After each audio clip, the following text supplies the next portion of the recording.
बहुत उथल पुथल थी, जिसमें कि अब्दाली का युद्ध हुआ, 1756 की आपकी लड़ाई थी, ये पानीपत की लड़ाइयाँ।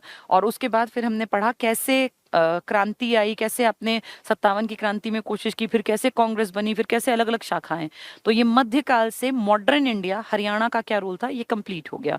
आज हम लोग बातचीत करेंगे प्राचीन इतिहास की, क्योंकि एक ही पार्ट रह गया, मॉडर्न और मेडिएवल तो आपने समझ लिया।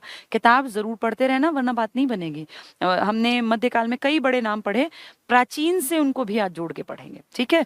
तो आज हम स्टार्ट करते हैं, प्राचीन भारत में हरियाणा का क्या योगदान था, हरियाणा में क्या कुछ था खास। हम हरियाणा की बात करेंगे तो पहले उसको समझते हैं, फिर आगे बढ़ेंगे। इसमें ईजेड है ना, ठीक है। देखिए, अब जो लोग क्लास को देख रहे हैं, उन लोगों को हरियाणा के इतिहास के बारे में जो पता होना चाहिए वो ये कि दो हिस्से हम पढ़ चुके हैं। तीन ही हिस्से होते हैं ना, एक को आप कहते हैं प्राचीन, जिसमें कि मेन क्या क्या आता है, मेन आता है हड़प्पा वाला काल प्राचीन में, फिर आती है वैदिक सभ्यता, इसके बाद आ जाते हैं महाजनपद, जिसमें कि बौद्ध और जैन की बात करते हैं, ये सब एंशियंट में पढ़ते हैं महाजनपद। और फिर इसी में आ जाता है बौद्ध और जैन के बाद मौर्य, और इसी में आ जाता है गुप्त, और फिर मौर्य के बाद मौर्योत्तर, गुप्त के बाद गुप्तोत्तर, इतने पे एंड हो जाएगा प्राचीन। प्राचीन के 4-5 टॉपिक होते हैं बस, जो मेन जिसमें से क्वेश्चन बनते हैं। मध्यकाल की अगर बात करें तो इसमें गिना जाता है आपका मेनली गजनवी और गौरी, जिनसे शुरुआत मानी जाती है इनकी। और इसके बाद फिर पूरी दिल्ली सल्तनत, जिसको आप कहते हैं, जिसका फॉर्मूला हमने कल पढ़ा था, ग ख तस्लम, यही तो पढ़ा था कल। और फिर इस म का मतलब है मुगल, जिसका अपना फॉर्मूला है भाजसा, कल हमने ये कंप्लीट किया था। फिर हमने एक और टॉपिक पढ़ा था 57 की क्रांति से, जिसमें हमने स्टार्टिंग की थी, और आज़ादी 47, जिसमें कि यूनियनिस्ट पार्टी आपने पढ़ी थी, आर्य समाज आपने पढ़ा था, जमींदार लीग आपने पढ़ी थी, गांधी जी का हरियाणा में आगमन था, फिर उन्होंने भिवानी में, रोहतक में, कलानौर में कैसे भाषण दिए थे, फिर वो अम्बाला आए थे, कैसे उन्होंने क्रांति का अलख जगाया, जिसमें कि लाला मुरलीधर जी ने उनकी मदद की, लाला लाजपत राय जी ने उनकी मदद की, और कैसे सुभाष चंद्र बोस की आजाद हिंद फौज में, इंडियन नेशनल आर्मी जो उन्होंने बनाई थी, उसमें आपके ढेरों जवान लड़के शामिल हुए, जिनमें से कई सारे वीरगति को भी प्राप्त हुए। तो वो सब चीजें हमने पढ़ ली हैं, यानी आपने ये मध्यकाल कंप्लीट कर लिया। इस मध्यकाल के बाद ये वाली जो बातें थी ना, ये आपके आधुनिक काल का हिस्सा थी। ये दोनों लास्ट के लगभग 6-7 क्लासेस जो हैं वो इन्हीं पर बेस्ड हैं, वो आपको जरूर पढ़नी है, तभी आप किताब समझ पाओगे। अगर आपने वो नहीं सुनी है तो फिर आपको किताब समझ में नहीं आएगी। आज हम स्टार्ट करेंगे प्राचीन भारत, ठीक है। तो प्राचीन में एक एक करके इसको पढ़ते जाएंगे, डिफिकल्ट नहीं है अगर समझ के पढ़ोगे, बहुत ज्यादा डिफिकल्ट है अगर बिना समझे सोचोगे सीधे किताब उठा लूं, क्योंकि वो फैक्ट्स समझ में नहीं आएंगे, पहले कॉन्सेप्ट क्लियर होना चाहिए। आज हम बात करेंगे इसकी 4-5 ही टॉपिक हैं, जिसने हिस्ट्री पढ़ी है उसके लिए दिक्कत नहीं है। आज सबसे पहले बात करते हैं, हम पीछे से कवर करते चलेंगे, तो गुप्त और गुप्तोत्तर काल, गुप्त और गुप्तोत्तर काल, यानी गुप्तों के बाद का और गुप्तों का। आप सब हिस्ट्री पढ़ के आए होंगे ऐसी उम्मीद है, क्योंकि जो बच्चा कंपटीशन की तैयारी करता है ना, उसको हिस्ट्री तैयार करनी ही पड़ती है, हिस्ट्री, पॉलिटिकल साइंस, ये सब पढ़ना पड़ता है। तो आपसे एक्सपेक्टेड है कि आपको हरियाणा हिस्ट्री तब समझ में आएगी जब आपको पहले इंडियन हिस्ट्री आती होगी। अगर इंडियन हिस्ट्री नहीं आती तो हरियाणा हिस्ट्री सीखना मुश्किल है। गुप्त और गुप्तोत्तर की बात कर लेते हैं। तो गुप्त में यहाँ मेरा मेन मतलब है, मेन आदमी कौन होगा गुप्त में, एक तो चंद्रगुप्त मेन आदमी होगा, जिसको कि कहते हैं वास्तविक संस्थापक। फिर इनका बेटा था जिसका नाम था समुद्रगुप्त, जिसने कि 9 आर्यावर्त के राजा हराए थे और 12 दक्षिण भारत के। फिर इनका बेटा था अपने दादा के नाम जैसा, जिसको हम कहते हैं चंद्रगुप्त सेकंड। फिर इनका बेटा था जिसका नाम था कुमारगुप्त, जिसने यूनिवर्सिटी बनवाई नालंदा वाली। और फिर इनका बेटा था स्कंदगुप्त। यही तो मेन गुप्त थे। ये बहुत बड़े आदमी हैं, इनका टाइम बेस्ट टाइम है। और अगर कहीं इंडिया में स्वर्ण काल कब था, तो आप कहोगे गुप्तों का काल स्वर्ण काल था। आधुनिक मंदिर जो आप देखते हैं, ये मंदिरों को जो कहते हैं कि देन किसकी है, तो इस काल की देन है। आप गंगा यमुना का देवियों के रूप में जो चित्र देखते हैं, वो इनकी देन है, इस काल की। तो मंदिर हैं, मूर्तियां हैं गंगा यमुना की, या आप बात कर लीजिए साइंस की, मैथ्स की, आर्किटेक्चर के, ये बेस्ट एग्जाम्पल हैं गुप्त काल में। तो इनका असर आप पे भी आया होगा, ऑब्वियस सी बात है, इतने बड़े राजा करते तो आपसे भी प्रभावित, आपका एरिया भी प्रभावित रहा होगा। आप जैसे समुद्रगुप्त की बात करें, तो ये जब इसने पूरे भूमंडल को बांधने का जब इसने प्लान किया, तो उस टाइम पर आपका हरियाणा भी इन्हीं के एरिया में गिना जाता था। तो इनका आधिपत्य आपके हरियाणा तक था। गुप्तों का बस इतना है, बाकी इन्होंने कोई हरियाणा पे ऐसे अलग से नहीं पढ़ाना कि इनका ये योगदान है, ये योगदान। एक छोटी सी लाइन है कि भाई समुद्रगुप्त के टाइम में आपका हरियाणा जो था वो गुप्तों में शामिल हो गया था। ठीक है। तो यहाँ छोटे मोटे से जो राजा वाजा थे उन सब के ऊपर हावी हुआ गुप्त, और अब हम लोग गुप्तों के अंडर आ गए, उनकी रियासत मतलब उनका जो टेरिटरी थी हम उसका हिस्सा बन गए। गुप्तोत्तर काल में यानी जब गुप्त कमजोर पड़े, इनका अंत हुआ, तब आपके यहाँ बड़े राजा जन्मे। जब देश में बड़ा राजा था तो आपके यहाँ बहुत बड़े राजा नहीं थे। जब देश के बड़े राजा का अंत हुआ गुप्तोत्तर काल में, तो आपके यहाँ कई छोटे छोटे से पाठ संभालने वाले देखने में मिले, जिनमें एक आपने शायद सुना होगा वर्धन राज्य। वर्धन राज्य, और इसी को हम कह देते हैं पुष्यभूति, पुष्यभूति वंश। क्यों ऐसा बोलते हैं? इसके कई राजाओं के नाम में वर्धन लगता था, जैसे प्रभाकर वर्धन, राज्यवर्धन, हर्षवर्धन। तो वर्धन इनके कारण वर्धन कहलाया। और पुष्यभूति क्यों कहलाया? क्योंकि जिसने इसकी शुरुआत की, जो पहला स्वतंत्र, जिसने कहा कि मैं इंडिपेंडेंट राजा हूं और ये मेरा वंश है और हम यहाँ के राजा हैं, उस आदमी का नाम था पुष्यभूति। ये पहला राजा था। कहते हैं इस वंश में 6 प्रतापी राजा हुए, जिनके बारे में साक्ष्य हैं लिखित में। हुए तो पता नहीं कितने होंगे, लेकिन मेन माने जाते हैं 6 राजा, और इन 6 राजाओं में ही एक नाम है हर्षवर्धन का। तो इसका पुष्यभूति पहला ताकतवर राजा था। और पुष्यभूति कहाँ था? तो ये हरियाणा में थे, मेनली हरियाणा। आपको कैसे पता? क्योंकि इनकी राजधानी थी थानेसर। थानेसर आज भी हरियाणा के कुरुक्षेत्र के एरिया में पड़ता है। थानेसर या स्थानेश्वर जिसको कहते थे, वो हरियाणा में आज भी एज इट इज है, कुरुक्षेत्र का हिस्सा। ये इनकी राजधानी। तो राजधानी कहाँ बनाएगा आदमी? जहां उसकी टेरिटरी होगी।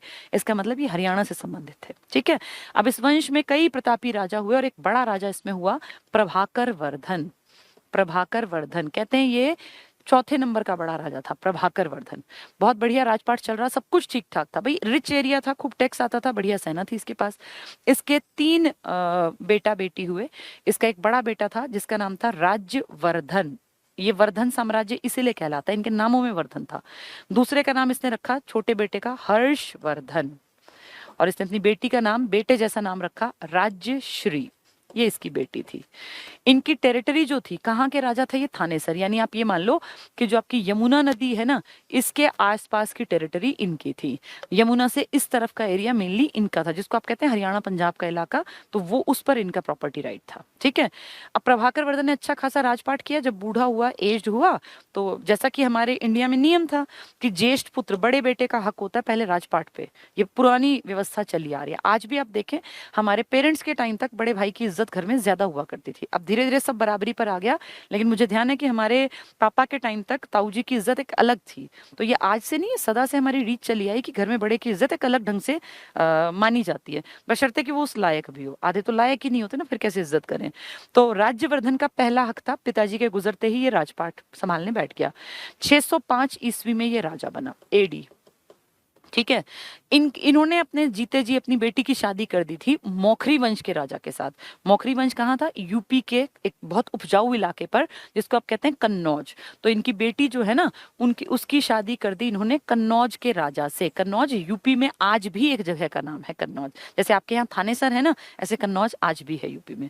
तो कन्नौज में अपनी बेटी की शादी, यानी हरियाणा से एक लड़की की शादी यूपी की तरफ कर दी। भाई दोनों अच्छे इलाके हैं, दोनों में नदियां बहती हैं, खान पान बढ़िया है, रिच कल्चर है, तो ठीक है, कोई दिक्कत नहीं है, ऐसा सभी करते हैं। तो ये नॉर्मल सी बात थी। लेकिन क्या हुआ, जब जैसे ही ये आदमी एक्सपायर हुआ ना, इसके बड़े बेटे के राजपाट या गद्दी संभालते ही इसकी जो बहन थी राज्यश्री, इसके हस्बैंड का मर्डर कर दिया। किसने? जो उसके अड़ोसी पड़ोसी होंगे, जिनमें कि गौड़ वंश का था अपना ये शशांक था, और 1-2 और मालवा के राजा वजा थे। तो इनकी खुद की माँ जो थी ना, वो मालवा राजा की बेटी थी, यानी पुरानी रिश्तेदारी थी। तो एक चिढ़ होती है।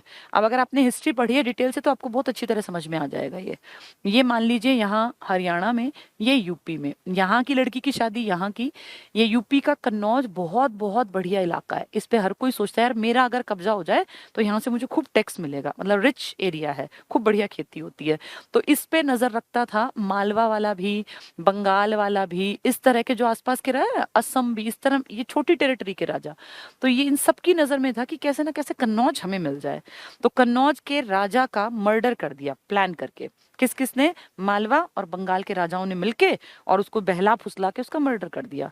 कन्नौज का राजा मरते ही वो प्रॉपर्टी खाली हो गई। अब प्रॉपर्टी खाली हो गई तो जिसका मन करेगा अटैक करके प्रॉपर्टी को ऐंठ लो, पहले यही तो तरीका था प्रॉपर्टी ऐंठने का। तो इसलिए कन्नौज की जैसे ही प्रॉपर्टी खाली हुई, वो लड़का मरा, तो उस राजा का मर्डर हुआ। तो ये जिम्मेदारी बन गई भी, जिनकी बहन थी कि भाई अपनी सिस्टर के हस्बैंड का किसी ने मर्डर कर दिया, तो सिस्टर को संभालना पड़ेगा ना उसकी प्रॉपर्टी को। इसीलिए जब जैसे ही राजश्री का पति मरा या उसकी हत्या हुई, तुरंत से राज्यवर्धन, अभी राजा बने साल हुआ था मुश्किल से, 606 की घटना है, अपनी बड़ी सेना लेके, इसको पता चल गया कि अब मेरी सिस्टर के जो इलाका है, क्योंकि बेटा बेटा कोई था नहीं बड़ा, अब इस पे अड़ोसी पड़ोसी जो है वो नजर डालेंगे और वो इसको हड़प लेंगे इस प्रॉपर्टी को, और इसकी जो सिस्टर है वो कहाँ जाएगी। तो इसीलिए इसने चढ़ाई कर दी एक सेना लेके राज्यवर्धन ने कि भाई मेरी बहन की प्रॉपर्टी है, और अगर इसका हस्बैंड नहीं है तो अब ये प्रॉपर्टी मेरी बहन के नाम पे हम संभालेंगे। तो राज्यवर्धन अपनी सेना लेके गया गुस्से में कि किसने हत्या की है, मैं उसको छोड़ूंगा नहीं। भाई एक ही बहन थी और पिताजी थे नहीं, तो सिस्टर की जिम्मेदारी तो बड़े भाई की बन गई ना। तो यहाँ से राज्यवर्धन अपनी सेना लेके गया और इसने जाके वहां पे ये एक बड़ा स्टेप लेता, उससे पहले प्लान करके, और ये जो साउथ वाले थे ना दोनों, इन दोनों ने, गॉड नरेश शशांक ने इसका भी मर्डर कर दिया, बहुत चालाकी से इसका मर्डर कर दिया। यानी ये लेने गया था बदला, लेकिन अपनी जान गवा बैठा। तो देखो पहले सिर्फ कन्नौज खाली हुआ, अब क्या भी खाली हो गया, थानेसर।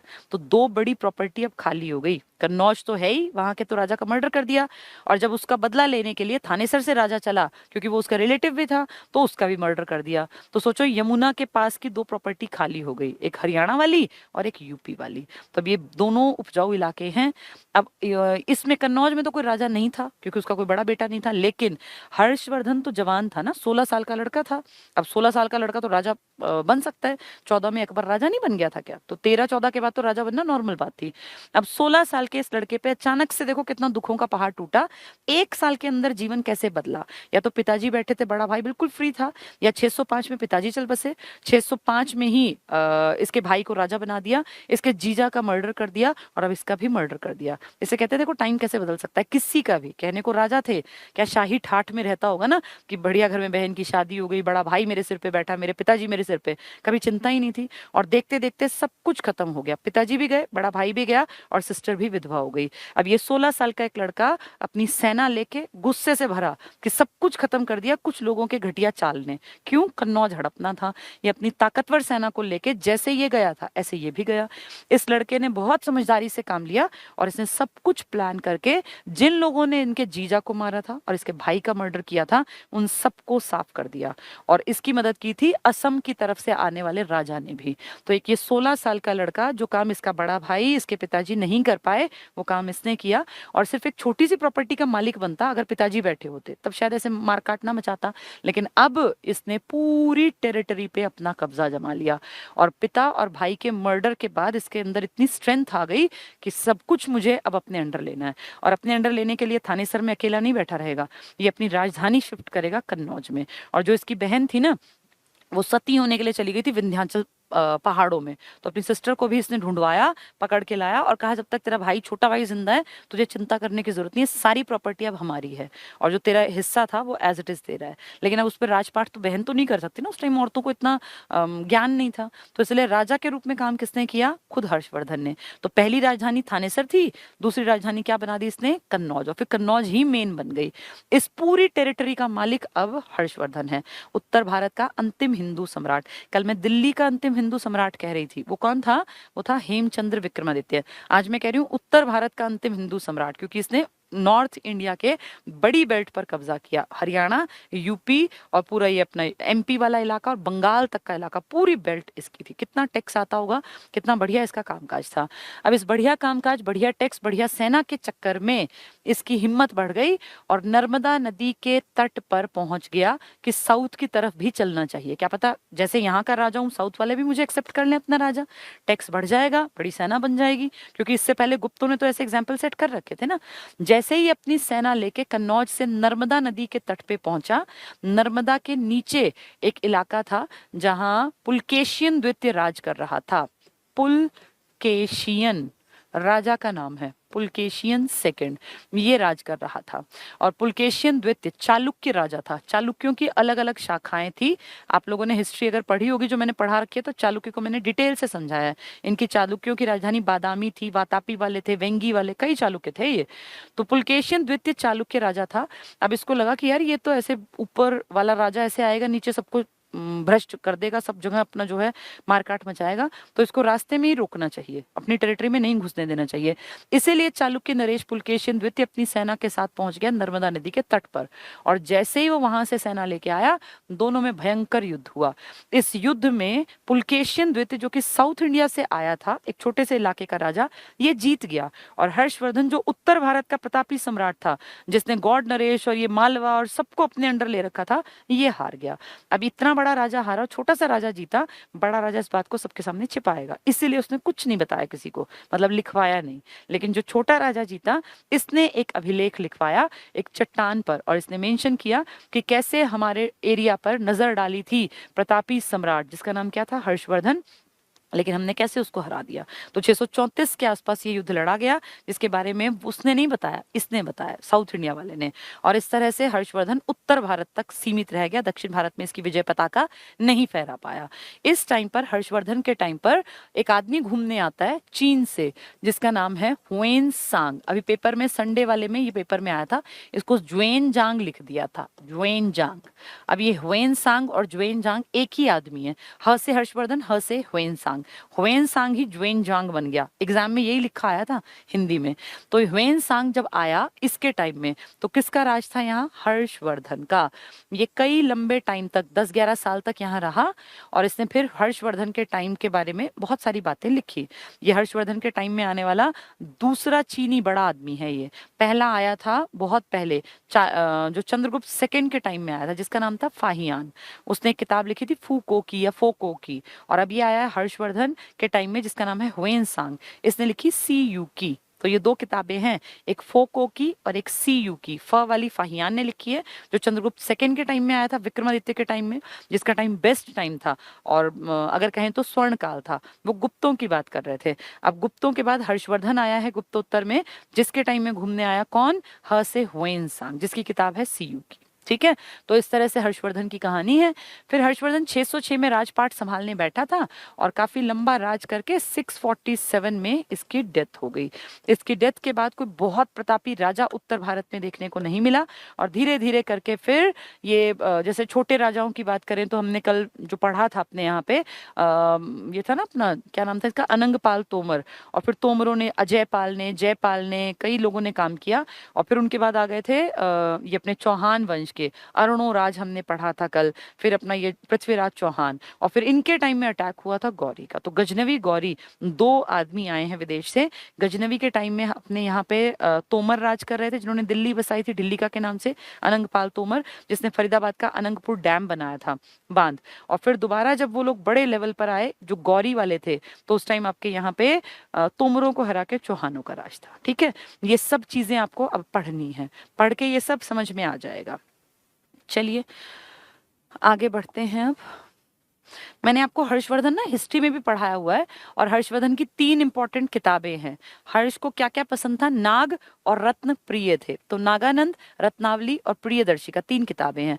हर्ष के टाइम की सारी जानकारी तुम्हें मिलती है। एक आदमी था इसके दरबार में जिसका नाम था बाण भट्ट, जिसने हर्ष चरित नाम की किताब लिखी, जिसमें 8 अध्याय लिखे। 3 अध्यायों में इसके पूर्वज, क्योंकि ये तो मेन तो लास्ट था ना ये, इसमें 6 बड़े राजा थे। तो हर्षवर्धन के बाद कोई बड़ा राजा नहीं था, वर्धन साम्राज्य लगभग समाप्ति की तरफ था। तो उसमें इसके पिताजी चौथे थे, ये छठा था। इनके बीच में इनका भाई आया था बड़ा, राज्यवर्धन। तो जो इसके पूर्वज है ना, उन सब के बारे में 3 चैप्टर हैं, और इसके अकेले के बारे में 5 चैप्टर हैं। तो कितने अध्याय हैं, 8 अध्याय। ठीक है, चलिए प्राचीन इतिहास आज से शुरू हो रहा है। कल हमने मध्यकाल पढ़ा था। ये देखो, गुप्त काल और गुप्तोत्तर काल, यानी गुप्तों के बाद का काल, जिसमें कि हर्षवर्धन भी दिखाई देगा। ठीक है, ये देखो 5th चैप्टर जो है ना, ये प्राचीन इतिहास का है। मध्यकाल कंप्लीट हो गया, आधुनिक पूरा हो गया, आज हम प्राचीन शुरू कर रहे हैं। प्रयाग प्रशस्ति, क्या है ये प्रयाग प्रशस्ति? प्रयाग में, प्रयाग मतलब इलाहाबाद, इलाहाबाद में प्रयाग में एक बहुत बड़ा सा खंबा है, ये बहुत बड़ा सा स्तंभ जिसको आप बोलते हैं, खंबा तो मैं लोकल आपको समझाने के लिए बता रही हूँ, स्तंभ है बहुत बड़ा। इसको कहते हैं अशोक ने बनवाया था, कौशाम्बी में लगवाया, वत्स की राजधानी में। बाद में इसको समुद्रगुप्त के टाइम पे उखड़वा के वहां से कौशाम्बी से और ले गए प्रयाग में। और समुद्रगुप्त का एक आदमी था जिसने इसके ऊपर प्रशस्ति लिखी, अच्छी बातें, बड़ाई लिखी अपने समुद्रगुप्त राजा की। कौन था वो? हरिशेन। हरिशेन बहुत बड़ा कवि था, तो अपने राजा का बखान करते हुए उसने लिखा कि हमारे राजा ने, जो कि ये लिच्छवी दौहित्र हैं, इन्होंने 9 आर्यावर्त के राजाओं को हराया, 12 दक्षिण के राजाओं को हराया, और 12 राजाओं को हरा के इन्होंने मोक्ष अनुग्रह की नीति अपनाई। ग्रहण मोक्षानुग्रह, इसका मतलब इन्होंने उनको जीता, फिर उन पे दया करके उनको छोड़ दिया। तो अपने राजा की बड़ाई करने के लिए प्रयाग में प्रशस्ति, प्रशस्ति मतलब बड़ाई के बारे में उस चट्टान पे लिख दिया, उस खंबे पे लिख दिया। उस खंबे को जिसको कि बनवाया था कभी अशोक ने कौशाम्बी में, वहां से उखड़वा के लाए ये लोग कहाँ?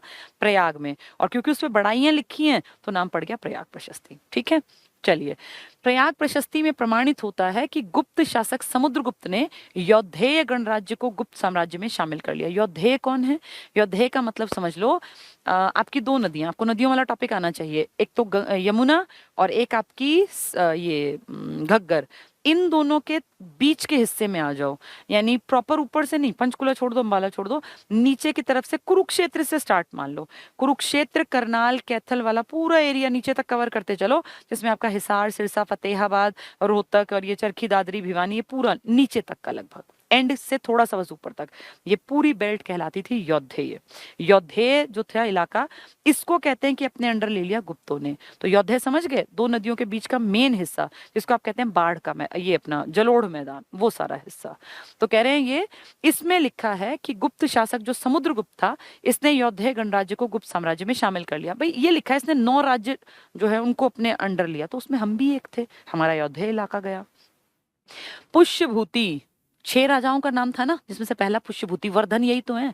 6ठी शताब्दी में पुष्यभूति नामक सेनापति, ये सेनापति था, सामंत था ये, किनका? गुप्तों का। अब गुप्त कमजोर हुए 510 ईस्वी में, तो उनमें सती प्रथा का अंश देखने को मिला लिखित में।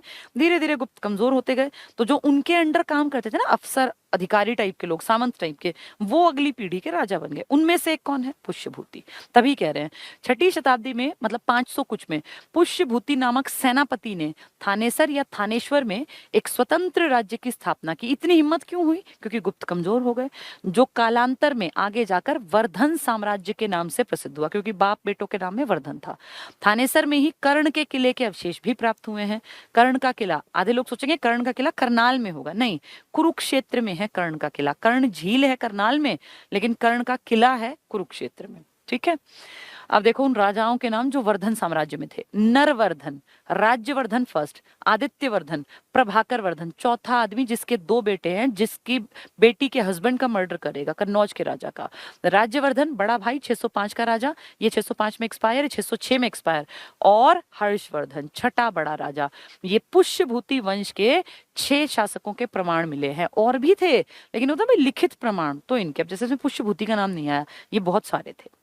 हर्षवर्धन ने हूणों, ये हूण लगातार अटैक कर रहे थे गुप्तों के काल में, और इन हूणों का आक्रमण आप ये मान लो कि कुमारगुप्त जो चंद्रगुप्त सेकंड का बेटा था, उसके टाइम में अटैक होने स्टार्ट हुए। स्कंदगुप्त ने इनको ठीक कर दिया था, लेकिन फिर भी ये रुके नहीं, लगातार अटैक करते गए करते गए करते गए। और गुप्तों के पतन का एक कारण हूणों का आक्रमण भी था। तो हूणों के आक्रमण की बात कर रहे हैं। क्या कहते हैं? हर्षवर्धन ने हूणों और गौड़ शासक शशांक को हराया था। तो ये जो हर्षवर्धन है ना, इसको तुम कच्चा खिलाड़ी मत मानो। हूण जो कि गुप्तों के टाइम में खत्म कर रहे थे गुप्तों को, उनको हरा दिया था इस हर्षवर्धन ने। और ये गौड़ नरेश को क्यों हराया? क्योंकि इसी ने मिलकर मर्डर करवाया था इसके बड़े भाई का और इसके जीजा का, तो इससे तो बदला लेगा ही लेगा। गौड़ नरेश शशांक को पराजित किया। हर्षवर्धन की मृत्यु के बाद हरियाणा में यदु और कुरु वंश का उदय हुआ था। ठीक है, गुप्त वंश के पतन के बाद जिन नए राजवंशों का उद्भव हुआ जब छोटे छोटे थे, उनमें मैत्रक था, मौखरी वंश, यही तो शादी की थी अपनी सिस्टर की इन लोगों ने, मौखरी वंश का राजा था वो, कन्नौज वाला। पुष्यभूति जो इनके परदादा या दादा जो भी रहे होंगे, परवर्ती मतलब बाद के गुप्त, और गौड़, गौड़ जिसने की प्लानिंग करके मर्डर करवाया था इसके बड़े भाई का, तो गौड़ नरेश शशांक था। और गुप्तों के बाद आने वाले परवर्ती गुप्त थे। पुष्यभूति ये खुद थे जिनकी कहानी सुन रहे थे, और मौखरियों में इन्होंने अपनी बहन का रिश्ता किया था। ठीक है, है, तो ये मेन चीज पढ़ ली आपने। इन राजवंशों में पुष्यभूति वंश के शासकों ने सबसे विशाल साम्राज्य स्थापित किया। मैंने आपको कहानी सुना दी कि कैसे पुष्यभूति पहले सिर्फ थानेसर तक सीमित था, लेकिन फिर उनके जीजा का मर्डर हुआ तो वो कहाँ चले गए, कन्नौज। और फिर उस पूरी बेल्ट, क्योंकि शशांक को मार दिया, मालवा का राजा मर गया, तो सारी बेल्ट इनकी बन गई, तो विशाल साम्राज्य अपने आप हो गया। पुष्यभूति वंश का संस्थापक पुष्यभूति था। इसने कहा था मैं स्वतंत्र हूं। इनकी राजधानी थानेश्वर हरियाणा प्रांत के कुरुक्षेत्र जिले में स्थित वर्तमान में थानेसर, यही थानेश्वर था। प्रभाकर वर्धन यानी पिताजी इस वंश की स्वतंत्रता का वास्तविक संस्थापक था। अब जैसे कहे बड़ा राजा, तो ये प्रभाकर वर्धन था जो स्वतंत्रता का वास्तविक संस्थापक था और पहला प्रभावशाली शासक था जिसने परम भट्टारक अपना नाम के आगे जोड़ा और महाराजाधिराज जैसे सम्मानजनक उपाधियां धारण की। तो प्रभाकर वर्धन चौथा राजा था, इससे पहले भी राजा हुए लेकिन वो उतने ताकतवर नहीं थे, और इसी का गुण इसके बड़े बेटे में था राज्यवर्धन में, और सेम वही गुण, वो तो धोखे से मारा था ना, वरना मरता थोड़ी 1 साल के अंदर, और वही गुण 16 साल के उस लड़के में थे जिसने पूरे उत्तर भारत को अपने अंडर ले लिया था। ठीक है। 605 में राज्यवर्धन की मृत्यु के बाद 606 में, ये एक्चुअली राज्यवर्धन जो ना 606 में मरा था, 605 में राज तिलक हुआ था इसका, ये थोड़ा सा 1 साल का अंतर है। राज्यवर्धन की मृत्यु के बाद 606 में हर्षवर्धन 16 वर्ष की अवस्था में थानेश्वर की गद्दी पर बैठा। हर्ष को शिलादित्य, ये इसका नाम है, शिला, शिला मतलब चट्टान, आदित्य मतलब सूरज, यानी चट्टान से उगता हुआ सूरज था हर्षवर्धन। शिलादित्य के नाम से भी जाना जाता था। इसने परम भट्टारक की उपाधि धारण की। अभी देखना, इसके पिताजी को देखना, परम भट्टारक, परम भट्टारक मतलब सबसे बड़े राजा, तो ये भी और ये भी, इसने भी वही उपाधि धारण की। इसके बाद हर्ष ने शशांक को पराजित किया। क्यों शशांक से लड़ने क्यों गया? क्योंकि शशांक गौड़ नरेश था और इसने ही चालाकी से इसके भाई का मर्डर करवाया था। मालवा का राजा और ये शशांक जो थे ना, महाचालाक आदमी थे। इन दोनों ने मिलकर पहले कन्नौज वाले को मारा, यानी मौखरी वंश के राजा को मारा, जिसकी पत्नी कौन थी, वर्धन वालों की सिस्टर, तो उसका मर्डर करके फिर राज्यवर्धन को मरवा दिया, इसलिए इसको मारा फिर इसने। तो हर्ष ने शशांक को पराजित करके कन्नौज पर अधिकार, जो इसके बहन की प्रॉपर्टी थी, अधिकार कर लिया और उसे अपनी राजधानी बनाया ताकि दोबारा कोई वहां आ ना पाए। पुष्यभूति गुप्तों के सामंत थे, बताया ना, इसके पूर्वज जो थे वो कभी गुप्तों के अंडर, गुप्त कमजोर हुए तो उन्होंने कह दिया हम तो स्वतंत्र राजा हैं, तो गुप्तों के सामंत थे जिसके संस्थापक पुष्यभूति थे। और स्थानेश्वर महादेव मंदिर का निर्माण पुष्यभूति ने किया, पर उसका पुनः निर्माण बहुत इंपॉर्टेंट, पेशवा यानी शिवाजी के जो वंशज थे वहां पे, पेशवा थे ना जो पीएम हुआ करते थे, सदाशिव राव भाऊ ने करवाया। बहुत इंपॉर्टेंट क्वेश्चन है। थानेश्वर महादेव मंदिर सबसे पहले बनवाया पुष्यभूति ने, क्योंकि वो थानेसर का राजा था, उसने बनवाया। उसके बाद वो टूट फूट हुई उसमें, और फाइनली पानीपत के युद्ध के बाद की बातें हैं ये, स्थानेश्वर महादेव मंदिर का पुनः निर्माण करवाया सदाशिव राव भाऊ ने, जो कि मराठा था। तो महाराष्ट्र का कल मैंने पूरी कहानी सुनाई थी तुम्हें कि कैसे महाराष्ट्र वालों का यहाँ पहले छोटा सा हिस्सा दिया, फिर वो पूरे हरियाणा में बैठ गए, फिर कैसे मारकाट मची, फिर वो वापस गए। तो वही है ये पेपर में खूब आता है। स्थानेश्वर महादेव मंदिर का निर्माण पूछे तो पुष्यभूति ने, भाई जिसकी राजधानी बनवाएगा, लेकिन उसका पुनः निर्माण कहेंगे तो ये सदाशिव राव भाऊ, ये पानीपत की दूसरी लड़ाई वाला कैरेक्टर, तीसरी। प्रभाकर वर्धन ने हूणों को अंतिम रूप से पराजित किया। ये हूण वही जिन्होंने पतन कर दिया था गुप्तों का, इनको पूरी तरह से हराया था प्रभाकर वर्धन। तो पिताजी जब ऐसे हैं तो बेटा तो हो गई लायक। प्रभाकर वर्धन के बड़े बेटे का नाम था राज्यवर्धन और छोटे पुत्र का नाम था हर्षवर्धन और पुत्री का नाम था राज्यश्री। हर्ष की माँ का नाम था यशोमती देवी, जो मालवा देश के राजा की बेटी थी। तो मालवा से देखो, फिर ये मालवा वाला चालाकी करेगा ना, उसको मारेंगे और फिर शशांक को मारेंगे, फिर पूरी बेल्ट इनकी बनेगी। 605 में प्रभाकर वर्धन की मृत्यु हो गई, 606 में हुई थी, 5 में तो राजा बना था।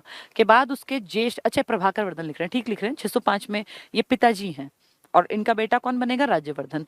तो 605 में प्रभाकर वर्धन की मृत्यु के बाद उसका बड़ा बेटा, ज्येष्ठ बड़ा बेटा राज्यवर्धन सिंहासन पर बैठा और तब फिर 1 साल के अंदर इसका मर्डर कर दिया शशांक ने। 606 में हर्षवर्धन ने कन्नौज पर आक्रमण किया और देवगुप्त, ये था देवगुप्त जो गड़बड़ वाला आदमी था मालवा का, को मारकर कन्नौज पर अधिकार स्थापित किया। इस देवगुप्त की तो प्लानिंग थी इसको मारने की, बड़े भाई को। शशांक ने इसका साथ दिया तो इसने देवगुप्त को भी मारा और शशांक को भी मारा, यानी मालवा के राजा को भी मार दिया और गौड़ नरेश को भी मार दिया। बंगाल के आसपास था गौड़ और मालवा एमपी के आसपास। हर्ष ने कन्नौज को अपनी दूसरी राजधानी बनाया। अगर राजधानी ना बनाता तो यहाँ फिर अटैक होते। 633 में हर्ष ने गुजरात और वल्लभी पर आक्रमण किया, अब अड़ोस पड़ोस के इलाकों पर। हर्षवर्धन और चालुक्य, बहुत इंपॉर्टेंट पॉइंट, हर्षवर्धन और चालुक्य, चालुक्य की अलग अलग शाखाएं हैं, ये बादामी के चालुक्य हैं, इनकी राजधानी थी। राजा यानी नरेश पुलकेशिन द्वितीय के बीच नर्मदा नदी के तट पर 634-35 में युद्ध हुआ। हमें नहीं बताया ये बताएगा, जिसमें हर्षवर्धन पराजित हुआ। इसका वर्णन पुलकेशियन द्वितीय के बहुत इंपॉर्टेंट ऐहोल अभिलेख में प्राप्त होता है। ऐहोल अभिलेख से किसके हारने की जानकारी मिलती है? उत्तर भारत के अंतिम हिंदू सम्राट, जिनका नाम था हर्षवर्धन, जो 606 में राजा बने थे अपने बड़े भाई की डेथ के बाद या उनके मर्डर के बाद। किसने मारा था उनको? शशांक ने, और गॉड नरेश के अलावा मालवा के राजा, तभी उनको मार दिया था उसने। ठीक है, ये ऐहोल बहुत इंपॉर्टेंट, ऐहोल अभिलेख से तुम्हें इसके हारने का पता चला। वो लेख ये नहीं लिखवाएगा, वो लेख लिखवाया पुलकेशियन ने। नेक्स्ट देखें, हर्षवर्धन की मृत्यु 647 में हुई, 7वीं शताब्दी कहलाई, क्योंकि 600 चल रहा है ना, तो ये 7वीं शताब्दी का राजा था। 606 में गद्दी पे बैठा, 16 साल का, और ये कब एक्सपायर हुआ? 647 में। तो ये लगा लो 6 से 47 तक जितने साल हुए और 16 उसमें ऐड कर लो, इतनी इसकी एज थी। ठीक है, हर्ष स्वयं एक उच्च कोटि का लेखक था। उसकी 3 किताबें, हर्ष को क्या क्या पसंद था? रत्न और नाग इसके प्रिय थे, ऐसे ही याद करना, रत्न नाग प्रिय, रत्नावली, नागानंद, प्रियदर्शिका।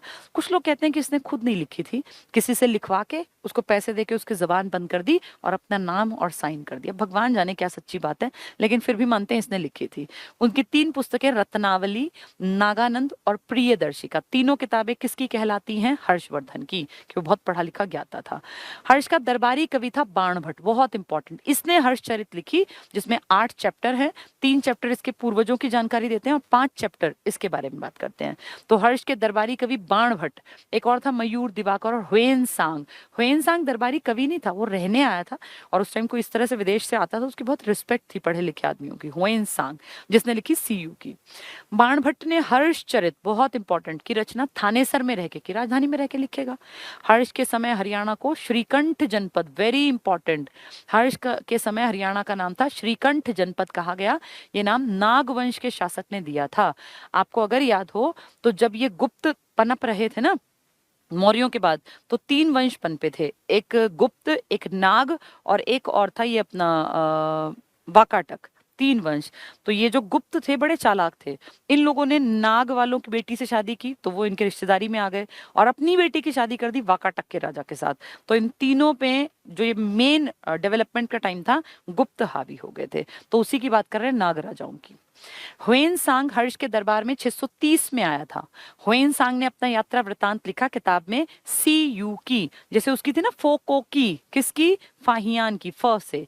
यह है सी यू की इसकी किताब, इसका मतलब होता है पश्चिमी देशों का के बारे में बातें। सी यू की किसकी किताब है? हर्षवर्धन के टाइम में आए ह्वेनसांग की, जिसको ज़्वेनज़ांग लिख दिया था, या पश्चिमी जगत के वृत्तांत, ये किताब है सी यू की। ह से हर्षवर्धन, ह से ह्वेनसांग। ह्वेनसांग हरियाणा में 634 से 44 के बीच रहा। ये हरियाणा नहीं आया, ये इंडिया आया था। तो सारे टाइम तुम्हारे यहाँ थोड़ी रहेगा। ये 634 से, अब देखो आया कब था भारत में, देखना 630 में इसके दरबार में, फिर ये घूमने चला गया। ये तो पूरा नालंदा वालंदा, क्योंकि बहुत बड़ा बुद्ध का भक्त है ये, तो पूरे भारत में घूमेगा। 634 और 44 के बीच में हमारे यहाँ रहा, मेनली 9 साल इसने यहाँ काटे थे। 43 के बाद तो ये बस था कि चला गया था। हर्ष के टाइम की तांबे की मुद्राएं, वेरी वेरी इंपॉर्टेंट एग्जाम के लिए। हर्ष के टाइम की तांबे की मुद्राएं सोनीपत से मिली, कई बार देखा गया ये। हर्षकालीन ताम्र मुद्राएं कहाँ मिली हैं? सोनीपत में। हर्षवर्धन कहाँ का राजा है? थानेसर का। बाद में कन्नौज को राजधानी बनाएगा, वहां सिक्के, तांबे की मुद्रा नहीं मिली, तांबे की मुद्रा मिली इसकी सोनीपत में। बहुत ज्यादा बार आता है क्वेश्चन, हर्षकालीन ताम्र मुद्राएं सोनीपत में। 9वीं सदी में हरियाणा क्षेत्र प्रतिहार शासक नागभट्ट। अब 9वीं शताब्दी मतलब ये तो खत्म हो गए, क्योंकि ये तो लास्ट क्या है 647 ना, 647 के बाद का इतिहास तो इनका नहीं है ज्यादा। तो लगा लो कि 7वीं शताब्दी के मिड में ये चले गए, और फिर 9वीं शताब्दी यानी 800 कुछ में, तो 51 साल बाद क्या हुआ? उस टाइम हरियाणा क्षेत्र प्रतिहार शासक नागभट्ट सेकंड के अधीन होने की जानकारी देख लो। 800 के बाद ये 647 में चला गया था, उसके बाद धीरे धीरे धीरे लगा लो 700 आया होगा, फिर 800, तो 800 के आसपास 9वीं शताब्दी में यहाँ प्रतिहार राजा नागभट्ट जो थे वो उनका वंश चला। पेहोवा अभिलेख, आपके यहाँ पेहोवा है ना, से पता चलता है कि मिहिर भोज के समय पेहोवा एक व्यापारिक केंद्र था और घोड़ों के व्यापार, बहुत बहुत इंपॉर्टेंट, ये कई बार आ चुका। मिहिर भोज के अभिलेख से पता चलता है कि हमारे यहाँ घोड़े का व्यापार के लिए क्या फेमस था, पेहोवा। एग्जाम में आ जाएगा। मिहिर भोज जो कि एक प्रतिहार राजवंश में था, उसके अभिलेख से कहाँ घोड़ों के व्यापार के साक्ष्य मिले हैं, तो आप कहोगे पेहोवा। ये याद रखना, आपको पॉइंट बहुत इंपॉर्टेंट है। घोड़ों का व्यापार पेहोवा में कैसे पता चला, अभिलेख से। किसके टाइम का है, मिहिर भोज। तो मिहिर भोज, घोड़ों का व्यापार, पेहोवा, ये आपको याद रखना, वेरी इंपॉर्टेंट पॉइंट। अब आ गया गुर्जर प्रतिहार काल। गुर्जर प्रतिहार काल में छोटे लेवल पे काम हुआ। आज भी आप गुर्जर जाति देखते हैं ना, तो वही दौर था ये। अग्रोहा, अग्रोहा कहाँ है, हिसार में। कहते हैं अग्रवाल जो जाति है, इनकी शुरुआत, इनकी उत्पत्ति यहीं से हुई थी। अग्रोहा अभिलेख, इस अभिलेख में खोखरा कोट योद्धियों की राजधानी बताई गई है।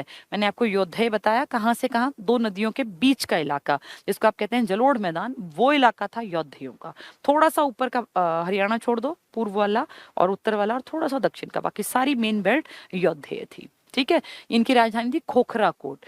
इसमें संगीत के, इस खोखरा कोट में संगीत के 7 स्वर, सारे गामा पाधानी है ना, इनका उल्लेख मिलता है। तो अग्रोहा अभिलेख से आपके यहाँ 7 स्वरों की जानकारी मिलती है। कौन से अभिलेख से, अग्रोहा। अग्रोहा कहाँ पड़ेगा आज, हिसार में। ठीक है, किसकी राजधानी थी, योद्धियों की, खोखरा कोट, योद्धियों की राजधानी खोखरा कोट। यहाँ 7 स्वर, सारे गामा, ये मिले हैं। हर्षवर्धन की मृत्यु के बाद हरियाणा क्षेत्र किसके पास आया, गुर्जर प्रतिहार शासकों के अधीन हो गया। प्रतिहार शासक नागभट्ट द्वितीय ने हरियाणा पर अपने शासन को मजबूत किया। और अभी आप पढ़ रहे थे कि मिहिर भोज एक राजा था जिसके टाइम में घोड़ों के व्यापार के साक्ष्य मिले हैं। कहाँ पर मिले, पेहोवा में, वो भी इंपॉर्टेंट है। तो गुर्जर और प्रतिहार, ये 2 वंश यहाँ पे काम करेंगे। गुप्तकालीन कौन से अभिलेख है, तुम्हें कैसे इतनी सारी जानकारी मिली गुप्तों के बारे में कि समुद्रगुप्त ने ये किया वो किया, तो इसके लिए बताया है। तो शाम अभिलेख है भिवानी में, इसमें विष्णु के एक मंदिर और 2 सरोवरों के निर्माण का वर्णन। तो शाम अभिलेख से आपको विष्णु के बारे में पता चला। हिसार स्तंभ लेख है, ये गुजरी महल में खड़ा हुआ एक स्तंभ लेख, कहते हैं पहले अशोक का था, बाद में इसको तोड़ के बना दिया गया। ये स्तंभ लेख हिसार के गुजरी महल, कल परसों हमने गुजरी महल पढ़ा था ना, किसने बनवाया था गुजरी महल, ये फिरोज शाह तुगलक ने, किसकी याद में, गुजरी की याद में, उससे शादी की थी तो उसके लिए बनवा दिया। गुजरी महल से मिला है, जिस पर 8 इसमें ना भागवत कि भाई कहाँ कहाँ से किस किस दिशा से कोई बड़े बड़े प्रगाढ़ पंडित आए, उनके बारे में लिखा है। तो ये स्तंभ लेख हिसार के गुजरी महल से मिला, हिसार स्तंभ लेख। ऐसे एक बहुत बड़ा सा खंबा टाइप है, उस पर अलग अलग दिशाओं से आने वाले भागवतों का, मतलब विष्णु धर्म में जिनका इंटरेस्ट था, उनकी जानकारी मिलती है। नचारखेड़ा जींद में है, यहाँ राम सीता लक्ष्मण को जटायु से बात करते हुए दर्शाया गया है। यानी राम सीता और लक्ष्मण जटायु, जटायु था ना, जटायु कौन था, गिद्ध। देखो जटायु आपने पढ़ा था, पक्षियों का जो राजा था, तो पक्षियों के राजा गिद्ध से, गिद्धों का संरक्षण केंद्र भी आपके यहाँ है। और मैंने पढ़ाया था डिटेल से कि सिर्फ आपके यहीं, आप ही को चिंता है सबसे पहले गिद्धों के संरक्षण की, हरियाणा को। तो इनको जटायु से बात करते हुए कहाँ दिखाया गया, नचारखेड़ा, ये जींद में है। पूछ लेंगे जींद का कौन सा इलाका रामायण के इन कैरेक्टर से संबंधित है, तो आप क्या कहोगे, नचारखेड़ा। नचारखेड़ा जींद में। ठीक है, नेक्स्ट है कपाल मोचन, गुरुद्वारा भी है, मंदिर भी है। कपाल मोचन, इसको गोपाल मोचन भी कहते हैं, सोम सरोवर भी कहते हैं। ये यमुनानगर से प्राप्त हुआ, जिसमें 2 अभिलेख हैं और दोनों अपूर्ण है। कपाल मोचन, गुरुद्वारा भी मंदिर भी। लाओस अभिलेख, लाओस तो दूसरा देश हो गया। ये अभिलेख लाओस हिंद चीन से प्राप्त 5वीं शताब्दी के अभिलेख हैं। इसमें लाओस का कोई राजा है, महाराजा धीराज श्री देवंका द्वारा कुरुक्षेत्र महातीर्थ की स्थापना का। उन्होंने लिखा भाई हमारे यहाँ के एक राजा ने कुरुक्षेत्र में महातीर्थ बनाया था। ठीक है, पिंजौर अभिलेख तो कहाँ मिलेगा, पिंजौर पंचकुला में। कनिंघम ने खोजा, इस अभिलेख से पता चलता है कि पिंजौर का एक नाम पंचमपुर था। तो पिंजौर का पुराना नाम आपको पता चला पंचमपुर, पंचकुला का नाम पंचमपुर लग रहा है ना, पंचकुला। मोहनबाड़ी अभिलेख झज्जर में, विष्णु मंदिर के बारे में जानकारी मिलती है। कल परसों हम लोग खूब पढ़ रहे थे भागवत, परम भागवत, इस तरह की चीजें ना, तो ये विष्णु के तो अवतार हैं, तो ये विष्णु धर्म की जानकारी मिली झज्जर के मोहनबाड़ी से। गुप्त काल की मूर्तियां और सिक्के मिले, जैसे अभी आपने पढ़ा हर्ष के तांबे के सिक्के कहाँ मिले, सोनीपत में। इन सिक्कों से भी बहुत सारे किसका किस धर्म में इंटरेस्ट था ये पता चलता है। समुद्रगुप्त के सिक्के, जिसने देखो योद्धियों को हराकर अपने कब्जे में कर लिया था हरियाणा को, तो समुद्रगुप्त के सिक्के जगाधरी, यमुनानगर और मीताथल यानी भिवानी से मिले। समुद्रगुप्त के यमुनानगर, जगाधरी और मीताथल भिवानी से। गुप्तकालीन सूर्य देवता की मूर्ति अग्रोहा से मिली। अग्रोहा जो अग्रवाल समाज की जन्मभूमि माना जाता है, यहाँ से सूरज की मूर्ति मिली, तो गुप्तकालीन सूर्य देव की मूर्ति अग्रोहा। समुद्रगुप्त के सिक्के जगाधरी से और मीताथल भिवानी से। भिवानी और जगाधरी यानी यमुनानगर, ठीक है। सूरज की मूर्ति कहाँ? अग्रोहा। विष्णु की मूर्ति मोहनबाड़ी, अभी पढ़ा था, झज्जर से मिली। शेष शैया पर लेटे हुए विष्णु की मूर्ति, जो वो नाग नहीं होता, एक नाग सब पूरा ऐसे होता है और उस पर विष्णु भगवान लेटे रहते हैं, उनका वही दिखाते हैं ना आपको टीवी में जब दिखाते हैं, और माँ लक्ष्मी उनके पास बैठी होती हैं, तो वो जो है ना शैया पर लेटे, वो कहाँ से मिले? बहुत बार आ चुका ये, सोनीपत के फाजिलपुर, फिजिलपुर लिखा है, ये एग्जैक्टली फाजिलपुर नाम है, गाँव पड़ता है यहाँ, यहाँ से मिली। बहुत बहुत इंपॉर्टेंट, कई बार एग्जाम में पूछा गया। शेष शैया पर लेटे विष्णु भगवान की मूर्ति कहां से मिली? फाजिलपुर, सोनीपत से। और कहें हर्ष के तांबे की मुद्रा, तांबे के सिक्के कहां से मिले? तो वो भी सोनीपत से। ये याद रखने के हैं, दोनों पॉइंट कई बार आ चुके। शेष शैया बहुत बार आ चुका। उगता हुआ सूरज पूछेंगे तो अग्रोहा, देखो ये रहा सूर्यदेव अग्रोहा, ठीक है। विष्णु की मूर्ति मोहनबाड़ी। जगाधरी मीताथल से क्या मिले? समुद्रगुप्त के सिक्के, जो कि बहुत प्रतापी राजा था। फाजिलपुर से क्या मिली? शेष शैया पर लेटे हुए विष्णु की मूर्ति। रामायण के श्लोक अंकित मोहरें मिली हैं नचार खेड़ा जींद से। रामायण के श्लोक जींद से क्यों मिले? अभी अभी तुमने पढ़ा था, एक पॉइंट आया था, ये रहा देखो, इससे ऊपर था ना कहीं पे एक पॉइंट, अभी पढ़ाया था मैंने आप लोगों को, नचार खेड़ा, देखो ये रहा। जींद में राम सीता लक्ष्मण को जटायु से बात करते हुए, यानी नचार खेड़ा का संबंध रामायण काल से है, जींद वाले का। अब देखो सेम बात यहां लिख दी गई है। अग्रोहा कहाँ था? अभी हम एक पॉइंट, ये रहा नचार खेड़ा, तो नचार खेड़ा में था ना वो राम लक्ष्मण सीता और जटायु, तो ये नचार खेड़ा वही रामायण के श्लोक अंकित मोहरे मिलेंगी। तो इसका मतलब रामायण से जुड़ा कौन सा है? नचार खेड़ा जींद का। सूर्य की कहाँ मिली आपकी? इस इलाके में, जो मेन इलाका था सूर्य वाला, ये रहा अग्रोहा। कहाँ पड़ेगा? हिसार में। और तांबे की कहाँ मिली? अपने यहाँ सोनीपत में। और शेष शैया पर, ये भी सोनीपत में। और समुद्रगुप्त के सिक्के, एक मीताथल भिवानी से और एक यमुनानगर के जगाधरी से। 2-3 बार पढ़ने होते हैं, फिर ये याद हो जाते हैं अपने आप। अग्रोहा अभिलेख, अभी अग्रोहा पढ़ रहे थे ना, अग्रवाल समाज वाला, इससे हमें 7 संगीत के स्वर, ऊपर भी आई थी सेम बात, सारे गामा, यहाँ 7 संगीत के स्वरों का उल्लेख मिला है। और खोखरा कोट योद्धियों की राजधानी थी। खोखरा कोट योद्धे, ऊपर भी लिखा था सेम पॉइंट। योद्धे कौन? जिसको आप कहते हैं आज जलोढ़ मैदान का हिस्सा हरियाणा का, वो योद्धे। योद्धियों कोई तो जीता था, समुद्रगुप्त ने, तभी तो गुप्तों का साम्राज्य बना। और समुद्रगुप्त के सिक्के कहाँ मिले? जगाधरी, यमुनानगर और मीताथल भिवानी में, ठीक है। 2-4 बार पढ़ोगे सुनोगे तो याद हो जाएगा। अगला वंश आ गया तोमर वंश, जो कि मध्यकाल की शुरुआत में भी पढ़ चुके, अब एंड हो रहा है ना प्राचीन काल का, इसलिए भी तोमर आ गए। तोमर अनंगपाल तोमर का नाम है, जिसने दिल्ली बसाई, जिसने अनंगपुर बांध बनाया हरियाणा के फरीदाबाद में, और इन्होंने हरियाणा और दिल्ली तक अपना कब्जा रखा था। इसमें अजयपाल है, जयपाल है, कई बड़े राजा आएंगे। पेहोवा के शिलालेख, पेहोवा में घोड़ों का व्यापार भी अभी हम पढ़ के आए, मिहिर भोज, वही पेहोवा। इसके शिलालेख से ये स्पष्ट होता है कि हरियाणा क्षेत्र में तोमर वंश की स्थापना जाउल नामक सरदार, यही जाउल है अनंगपाल, जाउल का नाम ही अनंगपाल है। पेपर में आ जाए ढिल्ली का नामक नगर की स्थापना किसने की, और ना दे अनंगपाल जानबूझ के, तो क्या मिलेगा? जाउल, जाउल ही अनंगपाल है, ठीक है। तो पेहोवा से तुम्हें पता चला कि जाउल नाम के सरदार ने दिल्ली को बसाया। तोमर वंश यहाँ भी। हरिहर निवास द्विवेदी एक राइटर है, ये क्या कहते हैं? अनंगपाल को ही जाउल मानते हैं।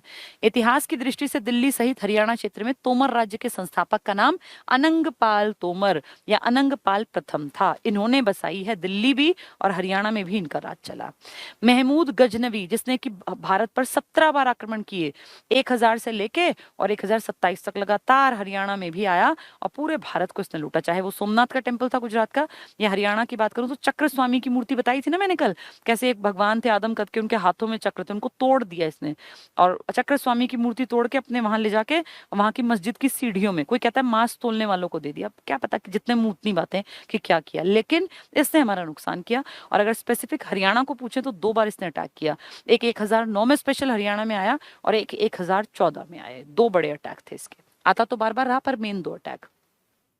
महमूद गजनवी ने उत्तरी भारत पर सन 1000 से 1026 तक कई आक्रमण 17 कई मतलब 17 किए, जिनमें उसका छठा आक्रमण हरियाणा पर था। तो 1009 और 14 का आक्रमण हमारे ऊपर था। 1009 में महमूद गजनवी ने एक विशाल सेना के साथ हरियाणा पर आक्रमण किया। हरियाणा के शासक तोमर राजा थे। जयानाल गलत लिख दिया, ये जयपाल लिखना था, जयपाल। ये थोड़ा टाइपिस्ट ने गलत कर दिया, जयपाल। जो अनंगपाल था ना, उसका वंशज है ये जयपाल। तो जब ये आया तो हमारे यहाँ जयपाल का राज था। ने महमूद गजनवी का डटकर मुकाबला किया। परिणाम स्वरूप नारायणगढ़ तहसील है ना अंबाला में, स्थान से ही अफगान सेना को वापस लौटना पड़ा। देखा जरा ताकत देखो अपनी हमारे यहाँ की। 1009 में आया, उस टाइम यहाँ पे तोमर राजा जयपाल था, उसने अपनी जय जयकार मचवाई और अफगानों को वापस लौटना पड़ा। बेशक बड़ी सेना, देखो क्या लिखा, विशाल सेना के साथ आया, लेकिन हमारे यहाँ जयपाल था और जयपाल की ताकत के सामने इसको भागना पड़ा। ये देखो लिखा, अंबाला स्थान से ही अफगान सेना को वापस लौटना पड़ा। तो 1009 में कुछ कर नहीं पाया ज्यादा, लेकिन फिर ये कुछ सालों बाद फिर आया, 5 साल बाद, और अब ये मूर्तियों को तोड़ेगा। वो पुराना गुस्सा है ना इसको, इसके मन में एक है ना कि भैया मैं हार गया, मेरी सेना लौटी है, उसका बदला लेगा। 5 साल बाद 1014 में तोमर नरेश अजयपाल, पहले जयपाल था, उसके आगे अ और आ गया। अजय और जय में अ का ही तो अंतर है। पहले जयपाल ने अपनी विजय की, ये हारेगा। अजयपाल के समय महमूद ने हरियाणा पर दूसरा और भारत पर 7वां आक्रमण किया। अगले ने 17 करने थे, तो तुम्हारे ऊपर 7वां आक्रमण फिर हो गया। महमूद ने थानेसर को भयंकर क्षति पहुंचाई, बहुत लूटा, और चक्र स्वामी की ऐतिहासिक प्रतिमा को नष्ट करके अपने दोनों इरादे पूरे किए। दोनों कौन से? एक तो जीतने का और एक इनके मंदिर तोड़ने का। उसके 2 इरादे थे कि जीतूंगा भी और इनका धन भी लूंगा, इनकी मूर्तियां भी तोड़ूंगा। कब हार के गया था? 1009 में ना। किसने हराया था? जयपाल ने। तब कहां से भगा दिया था? अंबाला से। अब हिम्मत करके कहां तक आ गया? आगे, बड़ी सेना लेके। अब कौन हारा? अजयपाल हारा, और हमारी मूर्ति भी तोड़ी उसने चक्र स्वामी की, और यहाँ का धन भी लूटा। तो 2 आक्रमण में पहला हार गया, दूसरा जीता ये, पर उसने बदला लिया फिर दूसरे में। महमूद ने पंजाब को अपने राज्य में विलय कर लिया और हरियाणा को उसने जैसा था छोड़ दिया। हरियाणा को छोड़ दिया, हरियाणा की बस चक्र स्वामी की मूर्ति तोड़ी, पैसे लूटे, पंजाब को अपने कब्जे में ले लिया। अफगानिस्तान का राजा आके यहाँ अटैक कर रहा है 1009 में, और 1014 लगातार अटैक करता गया। आपके यहाँ मेन 2 अटैक। अन्य आक्रमण की बात करें, अब महमूद के बाद मैंने कल पढ़ाया था मसूद और मादू, याद है तुम्हें? ये मसूद इसका पोता था, मादू उसका बेटा था। ये भी अटैक करेंगे। कोई हांसी पे आ रहा है, कोई हिसार पे आ रहा है, इन्होंने मतलब लूटने का, खजाना ले जाने का एक अपना रूटीन बना लिया यहाँ आने का। महमूद की मृत्यु के बाद उसका पुत्र, पुत्र नहीं ये पोता था, पौत्र होना चाहिए, और उसका उत्तराधिकारी मसूद। तो महमूद गजनवी का पोता मसूद, इसका बेटा मादू। ये 1037 1043 कल भी पढ़ाए थे ये। मसूद ने हरियाणा पर अधिकार करने की योजना बनाई। भैया दादा इतना प्रॉपर्टी वहां से उठा के लाया, इतना सामान, मैं भी चला जाऊं। तारीख सुबुक्तगीन, ये एक किताब का नाम है, इसका लेखक है बैहाकी। ये बैहाकी उतबी, ये बहुत बड़े राइटर हैं, और ये इस गजनवी के समकालीन है। गजनवी के साथ साथ आते थे। ये आने का मतलब ये नहीं कि आया लूटा भाग गया, ये महीने 2 महीने अपने पड़ाव डालते थे, यहाँ टेंट गढ़ते, यहाँ रहते, आराम से मौज मस्ती करते, फिर वापस लौटते थे। तो उसी टाइम पे बैहाकी भी आया, उतबी भी आया, अलबरूनी भी आया था। ये 3 बहुत बड़े नाम ले रही हूं मैं। अलबरूनी जिसने तहकीक हिंद लिखी है, इसके बाद बैहाकी, और एक मैंने बताया उतबी, ये राइटर हैं। उस टाइम के विदेशी आके इंडिया को ऑब्जर्व करते फिर लिखते थे। इसलिए देखो हमारी तहकीक, ये जो किताब थी अलबरूनी की, इसने हमारे ये है ना अपना ब्रह्म सरोवर, इसके बारे में भी लिखा था। ठीक है, तो ये बैहाकी नाम का, बैहाकी एक ही आदमी है। ये क्या कहता है? मसूद अपने पिता के अंतिम दिनों में सुल्तान बनने से पहले हरियाणा की वीर जनता से हांसी के निकट हार चुका था। यानी ये पिता लिखने की जगह इनको दादा लिखना चाहिए, क्योंकि ये इसका पोता था। तो ये जो मसूद है ना, ऐसा नहीं कि पहले शांत था, ये पहले भी आया था, लेकिन यहाँ की जनता ने इसको भगा दिया था। जैसे दादा को पहले हराया था ना 1009 में, ऐसे ही पोते को भी यहाँ की जनता ने हांसी में घुसने नहीं दिया, लेकिन फिर आएगा। 1037 में मसूद ने हांसी पर पुनः आक्रमण किया। लगभग 12 दिन के खूनी संघर्ष के बाद अंततः मसूद विजयी हुआ। सेम दादा ने भी किया था, 1009 में आया था, यहाँ भगा दिया था। किसने? जयपाल ने। कहां से? अंबाला नारायणगढ़ से ऊपर भगा दिया। लेकिन फिर 5 साल बाद 1014 में आया, और फिर इसने मारकाट मचाई, और यहाँ चक्र स्वामी की मूर्ति तोड़ी और धन लूट के ले गया। अब पोते ने भी सेम काम किया। पोता पहले हांसी हिसार की तरफ आया, जनता ने भगा दिया, नहीं लूट पाया। अब फिर दोबारा आया, बड़ी सेना लेके 12 दिन कत्लेआम किया, जनता को खूब मारा। अब इसने भी विजय। तो दादा के नक्शे कदम पे है ये। ठीक है, मसूद विजय हुआ। अब हांसी और इसके आसपास के क्षेत्र पर उसका अधिकार था। तो पहले दादा का पंजाब, दादा ने तो हरियाणा छोड़ दिया था ना, पंजाब, ये हरियाणा पे अधिकार करके बैठ गया। सोनीपत क्षेत्र में मसूद का विरोध काफी तीखा रहा। सोनीपत में इसका काफी तीखा विरोध रहा, पर सोनीपत की निर्णायक लड़ाई में मसूद विजयी हुआ। अब इसकी हिम्मत बढ़ेगी, दादा तो पंजाब तक था, अब ये लड़ते लड़ते देखो कहाँ, हांसी में पहले हारा फिर जीता, अब ये सोनीपत विरोध किया लेकिन जीत गया, सेना बड़ी थी ना इसकी। इसके बाद मसूद ने थानेसर पर आक्रमण किया। तो देखो हांसी हिसार से ये सोनीपत आया, फिर ऊपर गया थानेसर, फिर ये थानेसर पर आक्रमण किया और विजयी हुआ। इस तरह अब लगभग संपूर्ण हरियाणा गजनी नरेश के कब्जे में था। तो दादा तो पंजाब तक सीमित था, बस अटैक अटैक करता था यहाँ, लेकिन पोते ने यहाँ के हिसार का इलाका, हांसी हिसार, यहाँ का सोनीपत का इलाका और थानेसर, तो पूरा हरियाणा आ गया भाई। पश्चिम हरियाणा भी हो गया, दक्षिण के आसपास का हरियाणा भी हो गया और उत्तरी हरियाणा भी अब किसके कब्जे में है? इन अफगान वालों के में। ठीक है, ये गजनी नरेश के कब्जे में। हरियाणा के तत्कालीन तोमर शासक थे कुमार पाल देव। इसने वर्ष 1043 में थानेसर में माद्दू, ये मादूर लिखा है ना, माद्दू है ये, कि अफगान सेना को हराया और इस क्षेत्र को आजाद कराया। माद्दू कौन है? ये मसूद का बेटा है। अब पिताजी ने, भाई दादा ने क्या किया, दादा ने प्रॉपर्टी जीती पंजाब तक की, हरियाणा को छोड़ दिया, लेकिन लूटा हरियाणा को भी था। दो बार आया ना, 1009 1014 में, पहले हारा फिर जीता, जीत का बदला गुस्से से लिया कि हमारी मूर्तियों को भी तोड़ा और धन भी लूट के ले गया, डबल काम किया। अब उसके पोते की हिम्मत बढ़ी 1037 में और मसूद ने हांसी पर अटैक किया था, पहले दादा के टाइम में हार गया था, अब उसने हांसी पे दोबारा अटैक किया और जीत गया, यहाँ से धन लूटा। उसके बाद आगे बढ़ा सोनीपत, विरोध हुआ लेकिन विजयी हुआ, फिर आगे ऊपर की तरफ गया थानेसर, वहां जीत गया। यानी अब इनका अटैक सिर्फ पंजाब तक नहीं है, अब ये हरियाणा के राजा बन के बैठ गए। ठीक है, तो वो सारी कहानी आपकी समझ में आ गई होगी। फिर क्या हुआ? तोमर शासक था कुमार पाल देव। अब पहले क्या पढ़ के आए? पहले जयपाल था, फिर अजयपाल था, अब कुमार देव है। कुमार देव ने वर्ष 1043 में माद्दू की अफगान सेना को हरा दिया और फिर इसको आजाद करा लिया। यानी गजनवी और मसूद और माद्दू अब 1043 में जाके इन तोमर वाले लोगों ने फिर छीने अपनी प्रॉपर्टी। कहानी है ये, जिसकी समझ में आ गई उसको पढ़ के समझ में आएगा, वरना बहुत टफ है। अब अगले आ गए चौहान वंश। अब सोचो गजनवी वाले हट गए, अब आपके यहाँ कौन है? तोमर और चौहान, ये लड़ेंगे आपस में और चौहान हावी हो जाएंगे, क्योंकि तोमर काफी पुराने भी हो गए ना, हर किसी का एक टाइम होता है, उसके बाद उसको जाना होता है। चौहान और तोमरों के बीच लगातार संघर्ष चलता रहा और अंततः शासक अर्णोराज, कल भी पढ़ाया था ये, ने हरियाणा पर आक्रमण कर तोमरों को पराजित कर दिया। तो तोमरों को किसने हराया? अर्णोराज ने। ये अर्णोराज ही चौहानों की शुरुआत करेगा। विग्रहराज फोर्थ द्वारा हांसी और हिसार दिल्ली पर अधिकार किया गया, ये उन्हीं के वंशज हैं चौहानों के। बीसल देव देव को हिमाचल पर्वत भूमि का शासक और मलेच्छों का विनाशक भी कहा गया है, इनके राजा हैं सारे। भादानक राज्य, भादानक कौन है? आपका गुड़गांव, रेवाड़ी, महेंद्रगढ़ बेल्ट है ना एक पूरी, यहाँ कहते हैं भादानक, जो यहाँ के राजा थे, यहाँ का वंश जो था उसको भादानक कहते थे, तो इनका विनाश किया। भादानक राज्य, ये साउथ वाली बेल्ट, जिनका अंत पृथ्वीराज चौहान तृतीय, जिसको कि फिर गौरी मार देगा, पृथ्वीराज चौहान तृतीय ने किया था, वर्तमान हरियाणा के महेंद्रगढ़, गुड़गांव और राजस्थान के अलवर जिले में है।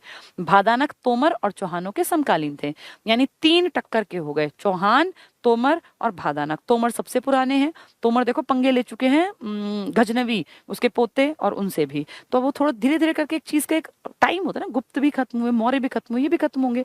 अब कौन उभरेंगे? चौहान। चौहान उनको भी खत्म करेंगे और इन पे भी हावी हो जाएंगे, किस पे? भादानक पे। इस युद्ध के बाद हांसी से जाटवा नामक राजपूत ने मोहम्मद गौरी के खिलाफ विद्रोह किया। कल हमने नाम पढ़ा था जाटवा का, याद है तुम्हें? गोपाल देव का, जिसने किसकी मदद की थी? पृथ्वीराज चौहान की, जब वो गौरी से लड़ा। हांसी का था वो, हांसी अकेला पड़ गया, खत्म भाई, जाटवा वो तो चला गया ना, गोपाल देव मारा भी गया सेकेंड लड़ाई में, तो जाटवा ने हांसी संभाली, फिर ये भी मारा गया, फिर हेमराज की तरफ गया था, कल ये सारे नाम पढ़े थे हमने। तो इस युद्ध के बाद हांसी से जाटवा नामक राजपूत ने मोहम्मद गौरी के खिलाफ विद्रोह किया, पर वो असफल रहा। रेवाड़ी के गवर्नर तेजपाल, कल पढ़े हैं ये सारे नाम, तेजपाल ने भी गौरी के खिलाफ विद्रोह किया, पर गौरी के सेनापति कुतुबुद्दीन ऐबक ने उसे मार दिया। 1206 में गौरी की मृत्यु के बाद कुतुबुद्दीन ऐबक उसका उत्तराधिकारी बना और नए सल्तनत की शुरुआत हुई, जो हम कल पढ़ चुके, जिसको आप कहते हैं दिल्ली सल्तनत। तो देखो कैसे मध्यकाल की तरफ आ गया, प्राचीन काल उठ के। चौहानों के साक्ष्य, तुम्हें कैसे पता कि चौहान थे? अभिलेखों से पता चलता है, सिक्कों से पता चलता है। पृथ्वीराज सेकंड का अभिलेख हांसी से प्राप्त हुआ। चंद्रबर्धन बरदाई बहुत बड़ा राइटर था, जैसे हरिशेन राइटर था ना, जैसे अभी आप पढ़ रहे थे जिसने ये लिखी है हर्षचरित, किसने लिखी है? बाण भट्ट ने, सब राइटर। ऐसे एक राइटर है चंद्र बरदाई, इसने पृथ्वीराज रासो लिखी है, पृथ्वीराज चौहान की जीवनी, जिसमें उसने लिखा कि वो कैसे हारा, कैसे जीता, सारी बातें। तो चंद्र बरदाई जो पृथ्वीराज सेकेंड थर्ड, या जिसको पृथ्वीराज चौहान थर्ड भी कहते हैं, का राजकवि था। उसका जन्म हिसार में हुआ और उसने पृथ्वीराज थर्ड की आत्मकथा पृथ्वीराज रासो की रचना की। ठीक है, आत्मकथा के जीवनी लिखना चाहिए था। पृथ्वीराज चौहान ने असीरगढ़, बहुत इंपॉर्टेंट, हांसी का किला बनवाया और तरावड़ी के किलों का निर्माण करवाया। ये हांसी का जो किला है ना, जो बाद में फिर ये आपका एक आयरलैंड वाला वो जो भगोड़ा था, वो जो चोर उचक्का था, जो यहाँ जहाज साहब बन गया था, उसने भी वहां पे काम किया था। अंग्रेजों ने अपनी 57 की क्रांति में इस किले का भी यूज किया था। तो ये वही किला है। किसने बनवाया था? पृथ्वीराज चौहान ने। तो हांसी का किला, हांसी को पहले असीरगढ़ कहते, तो असीरगढ़ का किला एग्जाम में आया तो हांसी का किला है। हांसी कहाँ है? आज हिसार में। तो असीरगढ़ का किला ही हांसी का किला है। और तरावड़ी आप अच्छी तरह जानते हो, कल परसों खूब बताया था। तराइन की लड़ाई कहें, तरावड़ी कहें, तरावरी लिखें, ये करनाल में है। इन किलों का निर्माण, तो हांसी का किला, असीरगढ़ का किला कह लो या तरावड़ी का किला, दोनों किले किसने? पृथ्वीराज चौहान ने, जो कि लड़ेगा किससे? गौरी से। ठीक है। तराइन का तीसरा युद्ध हुआ था। तराइन का तीसरा युद्ध भी मैंने कल बताया था। इल्तुतमिश और यल्दौज, यल्दौज, कुबाचा और ऐबक, ये तीनों किसके खास गुलाम थे? गौरी के। गौरी तो मर गया 1206 में। ये अपना कुतुबुद्दीन ने अपना दिल्ली सल्तनत संभाल ली, कुबाचा से अपनी बहन की शादी कर दी, सिंध वाला इलाका दे दिया, और यल्दौज चला गया था गजनी गौर के इलाके में। ठीक है, अब लेकिन वो वापस आके लड़ेगा इल्तुतमिश से। तराइन का पहला दूसरा युद्ध है 1191-92 का, और तीसरा युद्ध भी आ सकता है, इंपॉर्टेंट है, 1215 का। ठीक है, इसमें तराइन की तीसरी लड़ाई इल्तुतमिश, जो कि ऐबक का अगली पीढ़ी में है, और यल्दौज के बीच हुआ। यल्दौज हारा और ये जीत गया, फिर इसका राज शुरू हुआ। गोहाना का पूरा नाम था गवन भवाना, भावना लिखा है ना ये, गवन भवाना, इसका पुराना नाम गोहाना का। गोहाना के याद है, मंदिर तोड़े थे और वो जला दी थी किताबें, किसने? फिरोज शाह तुगलक ने, तो वो उसकी गलती थी। गोहाना का पुराना नाम गवन भावना या गवन भवाना था। यहाँ पर पृथ्वीराज तृतीय ने अपने सेनापति दरिया सिंह के नाम पर एक किला बनवाया। तो गोहाना का किला भी किसका है? इसका पृथ्वीराज का। पृथ्वीराज के 3 किले पढ़ लिए आपने, हांसी या असीरगढ़ का किला, एक आपने पढ़ा तरावड़ी वाला करनाल का किला, और अब आप एक पढ़ रहे हैं गोहाना का किला। सब किसने बनवाए हैं? पृथ्वीराज चौहान ने। अब पूछ लेंगे गोहाना का किला किसके नाम पर? दरिया सिंह इसका सेनापति था। अपने कितना अच्छा काइंड हार्टेड था, अपने सेनापति के लिए भी इसने किला बनवाया था, सेनापति के नाम पे। तो एक किला बनवाया। पीर जमाल की मजार भी यहाँ स्थित है। पीर जमाल की मजार इंपॉर्टेंट है, मजारों में पढ़ेंगे। पीर जमाल की मजार गोहाना में है। कौन सा किला है यहाँ? गोहाना का किला। किसने बनवाया? पृथ्वीराज चौहान ने। किसकी याद में? अपने सेनापति दरिया सिंह की याद में। ठीक है, तो 3 किले हो गए, असीरगढ़ का, और एक ये गोहाना का, और एक आपने पढ़ा था तराइन वाला, करनाल का। 1139 के आसपास चौहान नरेश अरुणोराज या अरुणोराज ही अरुणराज है ने महाराजा धीराज परमेश्वर श्री की पदवी धारण कर हरियाणा की तरफ आगे बढ़ा। रिपीट हो रहा है अभी ये। अरुणराज ने तोमर राज्य को समूल नष्ट न करके अपने राज्य में परिवर्तित कर लिया। जो सबसे पहला पॉइंट था वो रिपीट कर दिया ताकि याद रह जाए। चौहान नरेश था, विग्रह राज चतुर्थ ने तोमरों को बुरी तरह हराया और दिल्ली और हांसी के प्रसिद्ध दुर्ग पर अधिकार कर लिया। हांसी का दुर्ग जो कि पृथ्वीराज चौहान का था। इस तरह अब इस क्षेत्र का के असली शासक कौन हो गए? चौहान। तो ये देखो हरियाणा कैसे चेंज हो रहा है। पहले हरियाणा हर्षवर्धन के टाइम में उसके पास था, फिर उसके बाद धीरे धीरे थोड़े थोड़े कमजोर कमजोर टाइप के, लेकिन कोशिश करने वाले लोगों ने हरियाणा पे अपना कब्जा कर लिया। कैसे? जो गौरी गजनवी आया वो तो लूट पाट के यहाँ से 2 बार, यहाँ 1009 में, 1014 में, 9 में हरा दिया, नारायणगढ़ से वापस भागा। उसके बाद अगली बार आया और यहाँ चक्र स्वामी की मूर्ति तोड़ी, धन लूटा। उसके पोते ने हिम्मत दिखाई, हांसी पे अटैक किया, हारा, लेकिन दोबारा आ गया। उसके अगले बेटे ने यानी मादू ने कोशिश करके और इलाका है, तो पूरा हरियाणा उनके अंडर था। फिर कौन हुए? फिर यहाँ तोमरों के बाद चौहान आए। चौहानों में अरुणोराज ने इनको खत्म किया। भादानकों का उदय और अंत। छोटा है भादानकों का, गुड़गांव वाली बेल्ट है ये, तो ये कोई बहुत स्ट्रांग नहीं है। किसके समकालीन है? तोमर और चौहानों के। हर्ष के बाद के काल, हर्षोत्तर मतलब हर्ष के बाद के काल में दक्षिण पश्चिम हरियाणा, दक्षिण पश्चिम समझ जाओ, गुड़गांव वाली बेल्ट में भादानक नामक लोग अत्यंत शक्तिशाली हो गए। डॉक्टर बुद्ध प्रकाश कहते हैं भादानक शायद हरियाणा प्रदेश के उन प्राचीन लोगों से हैं जिन्हें भद्र कहा जाता था। महाभारत में भद्रों का उल्लेख रोहतक, अग्रोहा यानी हिसार के जनों, रोहितक और अग्रेय और घग्गर और सतलुज के बीच में स्थित मालवा लोगों के साथ हुआ है। अब ये अलग अलग बातें, कोई कुछ कह रहा है, कोई कुछ। भादाना की याद रखो, साउथ की बेल्ट में है। वर्तमान में भद्रों को हम रेवाड़ी, भिवानी, हरियाणा क्षेत्र में रख सकते हैं। प्रोफेसर दशरथ शर्मा, एक आदमी के अनुसार भादानक अहीर जाति से थे और रेवाड़ी नगर से 7 किलोमीटर दक्षिण में स्थित भाड़ावास नामक गांव भादानकों की राजधानी रहा हो, ऐसा आइडिया है। तो भादानक अगर पूछे तो याद करना चौहान और ये अपना क्या नाम था इनका, तोमर, इनके समकालीन है। छोटी सी बेल्ट में थे, गुड़गांव और अपना महेंद्रगढ़ इस बेल्ट में थे, रेवाड़ी के आसपास। भादानकों ने सबसे पहले 8वीं शताब्दी में राजा ललितादित्य की मृत्यु के बाद अपनी शक्ति बढ़ाकर स्वयं को महत्वपूर्ण पद पर प्रतिष्ठित कर लिया था। बंगाल के पाल वंश के राजा धर्मपाल, बहुत बड़ा राजा है, यूनिवर्सिटी भी बनाएगा। धर्मपाल बंगाल का है, के खालिमपुर लेख में वर्णित यादव राजा भादानकों का ही कोई शासक था। यानी यादव भादानक, यानी ये रेवाड़ी से, अपने आप समझ जाओ, यदुवंशी रेवाड़ी वाले। प्रतिहार वंश के समय भादानक सामंत बनकर अहीरवाल, तो अहीरवाल रेवाड़ी हो गया ना, नामक क्षेत्र पर शासन करते रहे। प्रतिहार साम्राज्य के छिन्न भिन्न होने के बाद भादानक अहीरवाल क्षेत्र के स्वतंत्र शासक बन गए। तो जो रेवाड़ी, महेंद्रगढ़ और गुड़गांव की पट्टी है ना, यहाँ थे भद्र या भादानक। किसके समकालीन हैं कमजोर, लेकिन समकालीन है अपने चौहानों के और तोमरों के। तोमर पहले थे, चौहान बाद में आए। भादानकों और चौहानों की लड़ाई, तो चौहान पहले दोनों से लड़ेंगे ना, तभी तो नंबर 1 बनेंगे। किस किस से, तोमरों को हराएंगे, अर्नोराज, और फिर ये भादानक नीचे की बेल्ट को भी हराएंगे। विक्रम संवत 1208 में चौहान नरेश विग्रहराज चतुर्थ ने भादानकों पर आक्रमण करके उनको पराजित कर दिया। तो अब यहाँ पे कौन छाए फिर, चौहान। किस किस को हरा के, भादानक और तोमरों को। हरियाणा के जिलों के प्राचीन नाम, ये कहानियां हैं, जिसने कहानियां समझ ली उसके लिए पॉइंट्स आसान है, जिसने कहानियां नहीं समझी उसको तो याद भी नहीं होगा।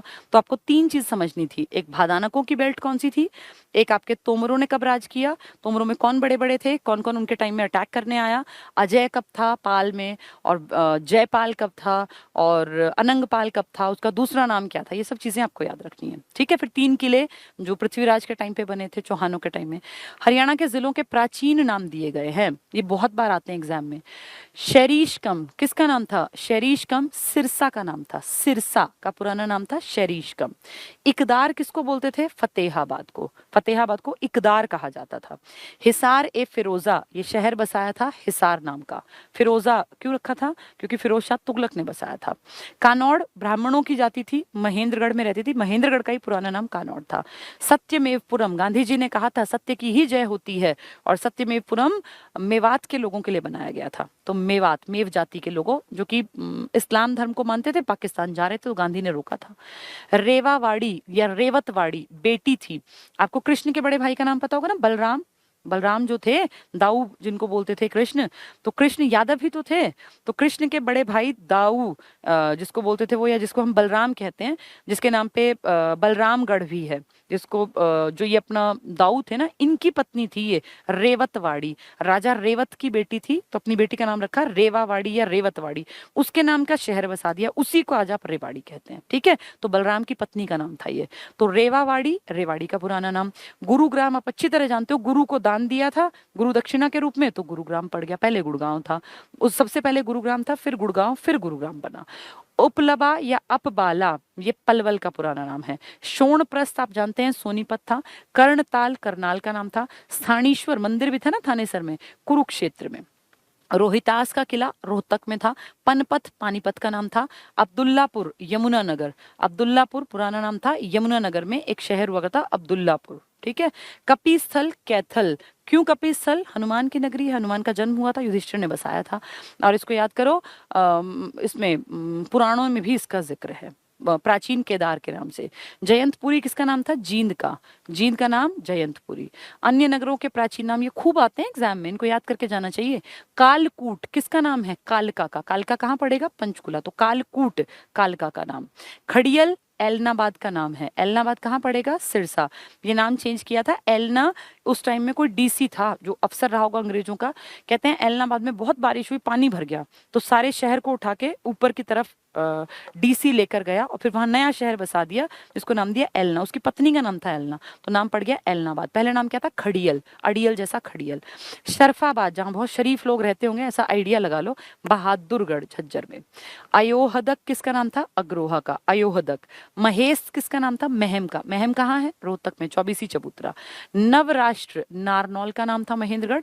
पृथदक, पृथु, इसको थू कर देना, पृथुदक, ये पेहोवा कुरुक्षेत्र, जहां से घोड़ों के व्यापार के साक्ष्य मिले हैं। प्रतिहार के टाइम में ना घोड़ों का, मिहिर भोज हम पढ़ रहे थे। प्रकृतनाथ किसका नाम है? औरंगाबाद पलवल। ये एक्चुअली औरंगाबाद वाला थोड़ा सा गलत दे रखा है। ये प्रकृतनाथ जो है ना, ये आपका पड़ेगा भिवानी के आसपास का एरिया, औरंगाबाद नहीं है, ये दूसरा नाम है ऐसा ही, वो है ये, यहाँ भिवानी आना चाहिए, मिक्स कर दिया। युगंधर या युगांधर जगाधरी का नाम है, जगाधरी आप अच्छी तरह जानते हैं, यमुनानगर। बलरामगढ़, बल्लभगढ़, फरीदाबाद। बलरामगढ़, बलराम कौन? कृष्ण के बड़े भाई, जिनकी पत्नी कौन थी? रेवती, जिसके पिताजी ने रेवावाड़ी या रेवतवाड़ी शहर बसाया था, जिसको आज आप कहते हैं रेवाड़ी। ठीक है, तो ये सारे हमने टॉपिक देख लिए। प्रश्नोत्तर हैं, अब आप इनको खुद पढ़ेंगे तो आप कर सकते हैं। भाई हर्षकालीन तांबे की मुद्राएं कहाँ मिली है? बार बार आते हैं। हर्षवर्धन की पहली राजधानी ये थी, तो दूसरी क्या थी? बाणभट्ट के हर्षचरित में कहाँ पर लिखा गया था वो? हर्षवर्धन चालुक्य नरेश कहाँ लड़े थे, कौन से अभिलेख से? ये सारे आपको आ जाएंगे अगर आपने चैप्टर को ढंग से समझ लिया तो। ठीक है, यानी एंशियंट इंडिया का एक बड़ा टॉपिक हमने कवर कर लिया, गुप्त काल और गुप्तोत्तर काल। ठीक है, ये बहुत इंपॉर्टेंट था, समझने का था। कुछ टॉपिक होते हैं वो रटने पड़ते हैं बार बार, जिनका कोई बेस नहीं होता, लेकिन ये क्योंकि राजाओं की कहानियां थी इसलिए समझनी थी। ये टॉपिक क्लियर कर लेना, अपनी किताब से जरूर पढ़ना। हरियाणा इन वैदिक काल, हरियाणा इन वैदिक है, जिसमें बहुत थोड़े पॉइंट हैं जो आपको याद रखने हैं, कुछ नहीं है ये। इसमें मैक्सिमम जो पूछेंगे नाम पूछेंगे, ये थोड़ा बहुत वेदों से जुड़ा हुआ, तो ये बहुत डिटेल नहीं है। ये 15-20 मिनट का टॉपिक है, इसको मैं मेन पढ़ा देती हूँ, फिर आप जब इसको किताब से पढ़ोगे ना तो आपको बेहद आसान दिखेगा। ठीक है, प्राचीन इतिहास, इतिहास सुनते ही बहुत लोग डर जाते हैं, जबकि डरने की चीज नहीं है इतिहास।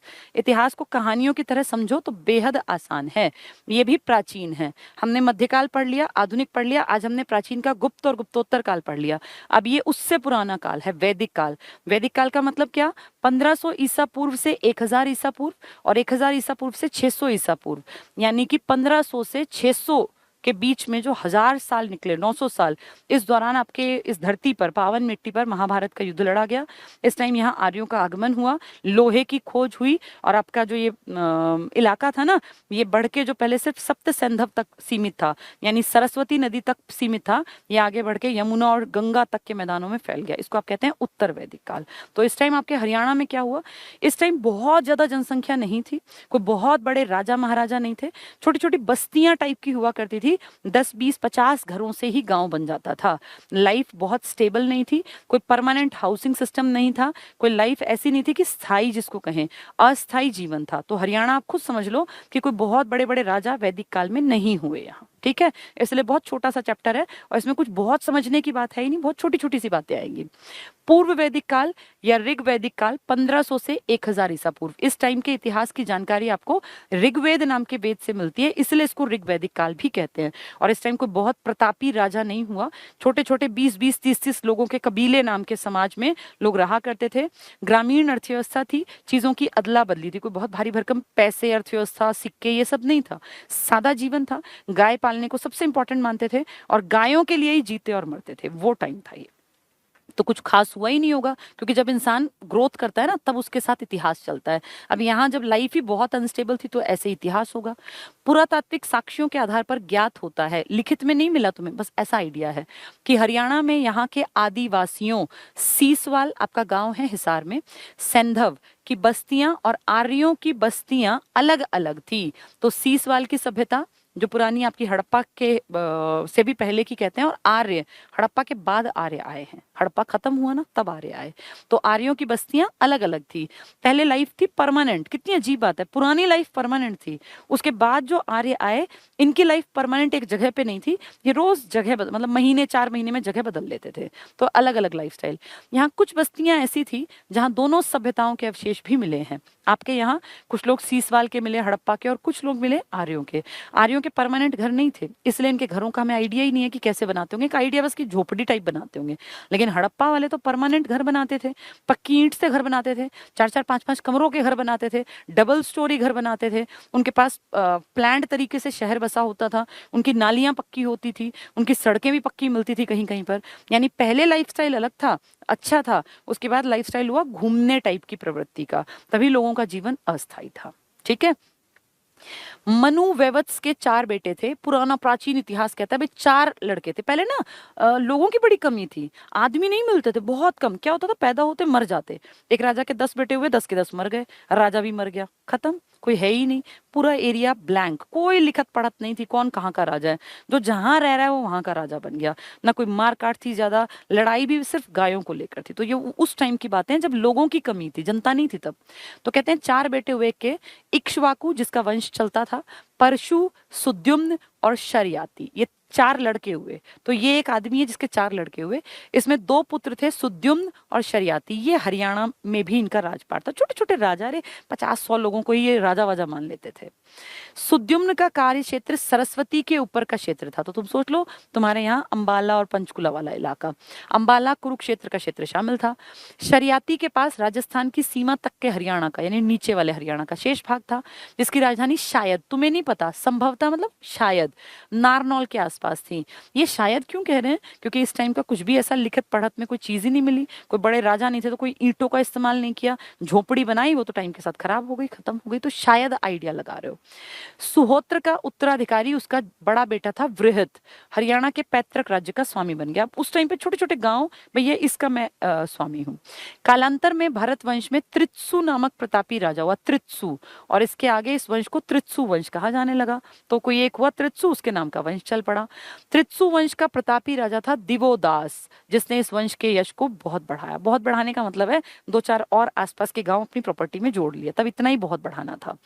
ऋग्वेद के अनुसार सरस्वती नदी के तट पर पर्वतों और वृक्षियाओं के साथ दिवोदास का युद्ध हुआ। ये 2 राजा है जिसमें दिवोदास की विजय हुई। भाई दिवोदास ही तो मेन आदमी था, किसी से लड़ा अड़ोसी पड़ोसियों से नदी के तट पे और वो जीत गया।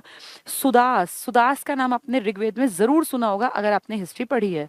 सुदास एक राजा था, आर्य राजा, और वशिष्ठ ऐसा बताते हैं ऋग्वेद को, जिन्होंने 7वां मंडल लिखा, कि सुदास से लड़ने के लिए 10 राजा आए, 5 आर्य और 5 अनार्य, और परुषणी नदी, जिसको आज आप रावी कहते हैं, परुषणी नदी के तट पर यह युद्ध हुआ, जिसमें कि सुदास विजयी हुआ। दास राज्य युद्ध है। तब बहुत थोड़ी जनसंख्या, छोटे मोटे राजा थे, कोई बहुत भारी भरकम जनसंख्या नहीं थी, तो उसी की बात कर रहे हैं ये। सुदास के बाद त्रित्सु वंश का पतन होने लगा, सुदास के बाद ये खत्म हो गए, फिर भरत वंशी आएंगे आगे। राजा पुरुकुत्सु के पुत्र त्रसदस्यु ने हरियाणा पर आक्रमण करके त्रित्सुओं को हराया और हरियाणा पर अपनी सत्ता स्थापित कर ली। ये नाम आएंगे नहीं, ये सिर्फ तुम्हें एक आइडिया दे रही हूँ कि छोटे छोटे राजा हैं जिनकी कोई बहुत बड़ी प्रॉपर्टी नहीं है। इस तरह से धीरे धीरे हरियाणा का विकास हुआ है, ठीक है। बस एक नाम इंपॉर्टेंट था सुदास का। पुरु वंश में आपको याद है ना, पुरु, कुरु, पांचाल, ये आप सबने वैदिक काल में पढ़ा है। त्रसदस्यु के बाद अनेक प्रतापी राजा हुए, जिनमें हिरणी, त्रिशी, त्रयरुषा और कुरुश्रवण प्रमुख हैं, जिनका कि इतिहास में कोई बड़ा नाम भी नहीं आता। ययाति का बेटा था पुरु, इसके नाम पे पुरु वंश की स्थापना हुई और इसकी राजधानी हस्तिनापुर थी। इसी पुरु वंश में आगे चलकर राजा दुष्यंत हुए। दुष्यंत, फिर देखो शकुंतला दुष्यंत की कहानी, फिर आगे पांडवों और युधिष्ठिर तक पहुंचेगी सारी चीजें, ठीक है। दुष्यंत हुए, उनका उत्तराधिकारी उनका बेटा था भरत, जिसके नाम पे आपके देश का नाम है। तो दुष्यंत का बेटा भरत तो था। इससे पहले तो गिनती चुनती के 4 आदमी, वो फिर उनमें से 1-2 की शादी, 1-2 के बच्चे हुए, फिर उनसे बस पीढ़ियां बनती गई। तो ये भरत था, ये चक्रवर्ती सम्राट हुआ जिसके नाम पर इस देश का नाम भारत पड़ा। तो भरत किसका बेटा है? दुष्यंत का। ये पुरु वंश में था दुष्यंत, इससे पहले कोई बहुत बड़ा राजा नहीं था। सुदास था वो, जो कि आर्य राजा था। पुरुवंश का शासक सुदास, जिसका मैंने नाम लिया दास रागे युद्ध वाले का, और 10 राजाओं के संघ के बीच परुषणी नदी, परुषणी आज की रावी, के तट पर एक युद्ध हुआ। ये लिखा हुआ है आपके ऋग्वेद में, इसलिए आप मानते हैं, जिसे दास राग्य युद्ध कहते हैं, क्योंकि 10 राजा लड़ने आए ना, एक राजा से, सुदास से, तो इसलिए दास राग्य युद्ध। इस युद्ध में राजा सुदास की विजय हुई, 10 हार गए, ये जीत गया परुषणी नदी के तट पे। कुरु पुरु वंश की एक शाखा थी। कुरु जो है ये पुरु वंश की एक ब्रांच थी, लेकिन कुरु लोग राजा सुदास द्वारा पराजित होने के कारण हिंद ईरानी क्षेत्र में जाकर बस गए। तो कुरु जो है ये पराजित हुए और फिर जाके बस गए। कुरु वंश, ये कौरवों वाला कुरु वंश। तो कुरु वंश के कौरव और पांडवों के बीच कुरुक्षेत्र में महाभारत का युद्ध लड़ा गया, जो 18 दिन तक चला, जिसमें पांडवों की विजय हुई। जो आदि, ये पांडव की विजय तुम्हें पता है ना, 900 ईसा पूर्व की घटना है, यानी अब वैदिक काल की एक ब्रांच का खात्मा हो गया, 1500 से 1000 वाली का। अब 1000 से 600 वाली चलेगी। और कुरुक्षेत्र के युद्ध में देखो लोहे के अस्त्र शस्त्र थे, क्योंकि लोहा सन 1000 ईसा पूर्व में आपने खोज लिया था। लड़ाई हुई है 900 ईसा पूर्व में, 100 साल में लोहे का यूज अच्छा होने लगा, इसलिए लड़ाई बड़े स्तर की हुई थी, ठीक है। 900 ईसा पूर्व पेपर में आया था, ये कब हुआ था। तो 18 दिन तक चला, इसमें पांडवों की विजय हुई, इसलिए इसके 18 अध्याय है मेन। जो आदिवासी आर्य नहीं बने वो दास या दस्यु कहलाने लगे। ऐसे जनों में हरियाणा के पणी लोग काफी प्रसिद्ध थे।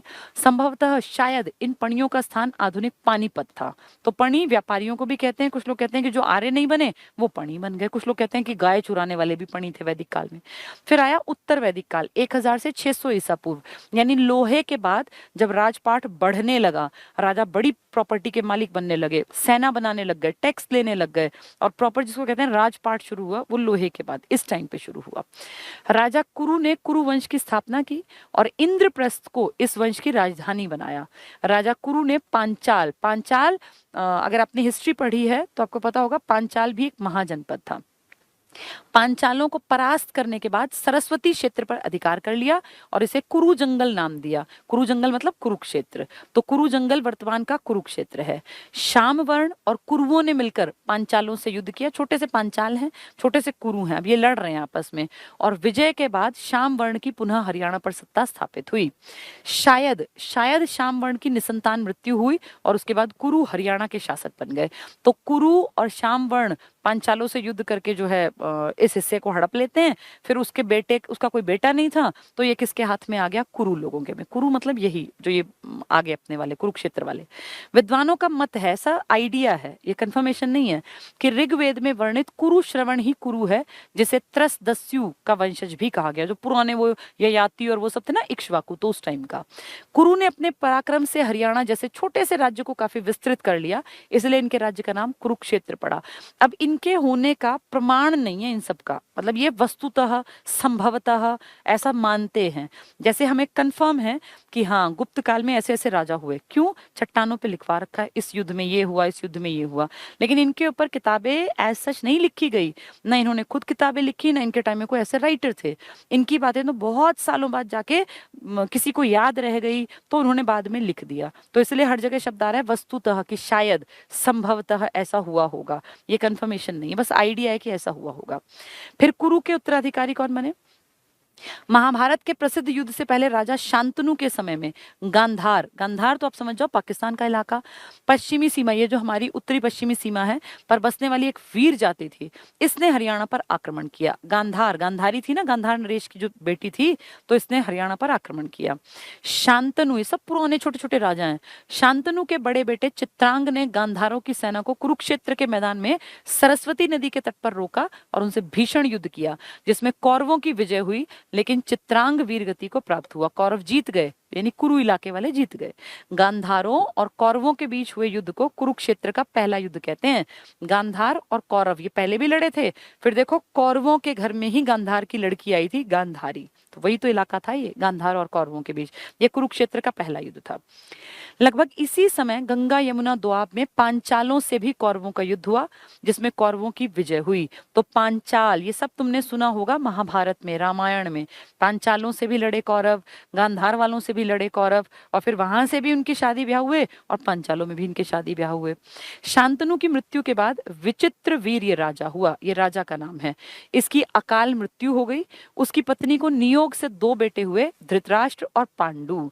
तो ये जो राजा था ना, ये अचानक से मर गया। फिर इसकी पत्नी के बाद में 2 बेटे हुए, जिसमें से एक का नाम धृतराष्ट्र है और एक का पांडु। और आप अच्छी तरह जानते हो धृतराष्ट्र जो थे वो अंधे थे। फिर उनका बड़ा बेटा जो हुआ, उसके मन में शकुनी ने भर दिया, जो गांधार का था, गांधार से लड़े थे ना पहले, तो उसने उसका बदला ले लिया एक तरह से।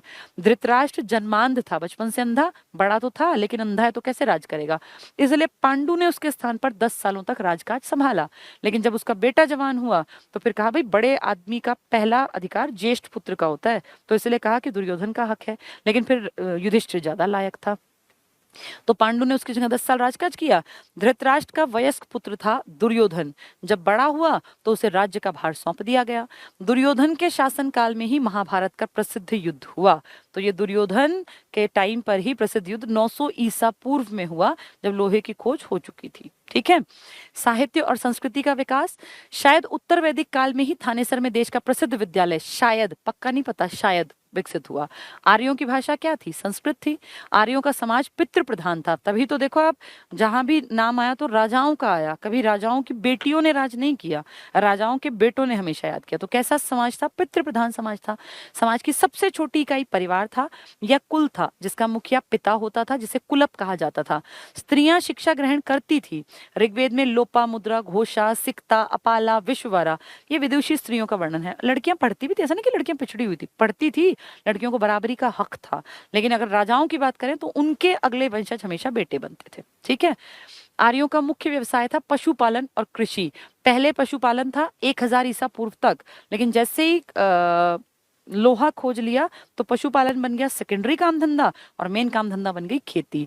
जब 500 साल थे ना, 1500 से 1000, तो खेती नंबर 1 नहीं थी, तब था पशुपालन, गायों के लिए लड़ते मरते थे। लेकिन जैसे ही लोहा खोजा महाभारत के युद्ध के दौरान, तब प्रॉपर्टी बड़ी चीज होगी। प्रॉपर्टी पे तो लड़े थे ये कौरव और पांडव।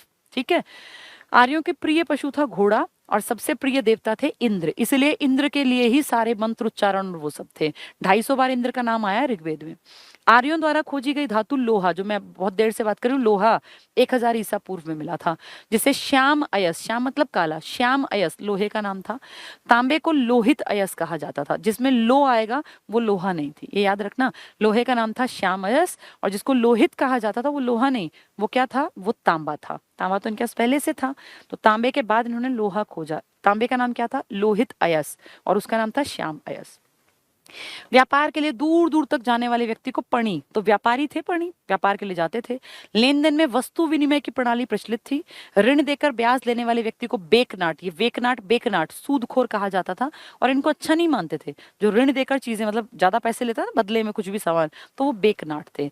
हरियाणा के शक्तिशाली राजाओं ने अपने विरुद्ध भी बदलने प्रारंभ किए, और राजा के स्थान पे वे अपना नाम देखो, अधिराज, राजाधिराज, सम्राट, विराट, एकराट, सार्वभौम, क्योंकि वो बड़े राजा बन गए। लोहा मिल गया ना, प्रॉपर्टी बढ़ा ली, बड़ी सेना, ज्यादा टैक्स, ज्यादा हथियार, तो नाम भी बढ़ा लिए। पहले सिर्फ राजा कुलप थे, परिवार थे, अब क्या बन गए? महाराजाधिराज या एकराट, मतलब एक चारों दिशाओं का एक राजा। उत्तर वैदिक काल में वर्ण व्यवसाय, ये थोड़ा उल्टा लिख दिया, व्यवसाय लिखना था। व्यवसाय वर्ण की जगह जन्म के आधार पर निर्धारित होने लगे। पहले ना काम धंधा आपकी मर्जी से था। एक काल था जब आप अपनी मर्जी से, भैया मुझे पढ़ने का काम करना है, ठीक है तुम ब्राह्मण हो, मुझे तो अपने एरिया की रक्षा करनी है, ठीक है तुम क्षत्रिय हो, मुझे चीजों का लेन देन करना है, व्यापारी बन जाओ, मुझे सबकी सेवा करनी है, शूद्र बन जाओ। मर्जी थी। शूद्र का बेटा कह रहा है पिताजी मैं तो पढ़ना चाहता हूँ, ठीक है, शूद्र का बेटा ब्राह्मण बन गया। ब्राह्मण का बेटा कह रहा है पिताजी मुझे तो किसी की सेवा करनी है, ठीक है बेटा बन जा शूद्र। बुरा नहीं था कोई भी, चारों व्यवसाय अपनी मर्जी के थे।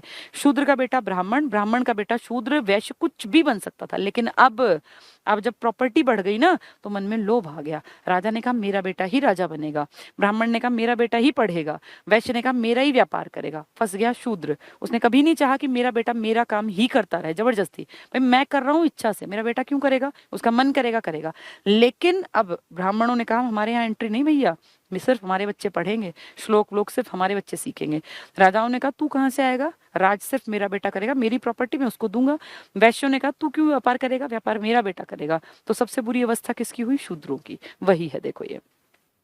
तो उत्तर वैदिक काल यानी जब लोहा मिल गया, व्यवसाय वर्ण की जगह जन्म के आधार पर निर्धारित होने लगे। अब वंशवाद आएगा। उत्तर वैदिक काल में हल को सीरा और हल रेखा को सीता कहा जाता था। ये पेपर में आता है सीता, तो ये कोई सीता माता नहीं है।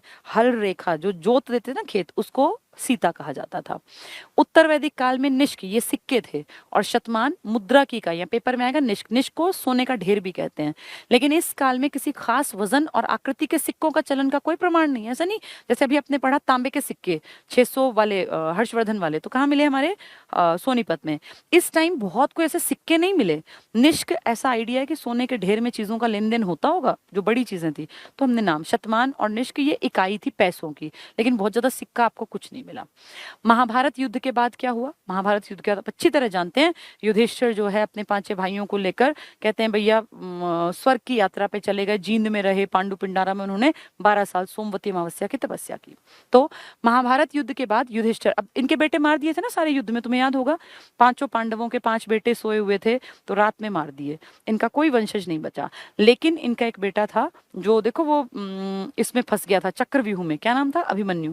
उसका बेटा था जो अगला राजपाट संभालेगा। तो देखो कितनी मार काट मचाई, सारे मर गए, सारी प्रॉपर्टी खाली।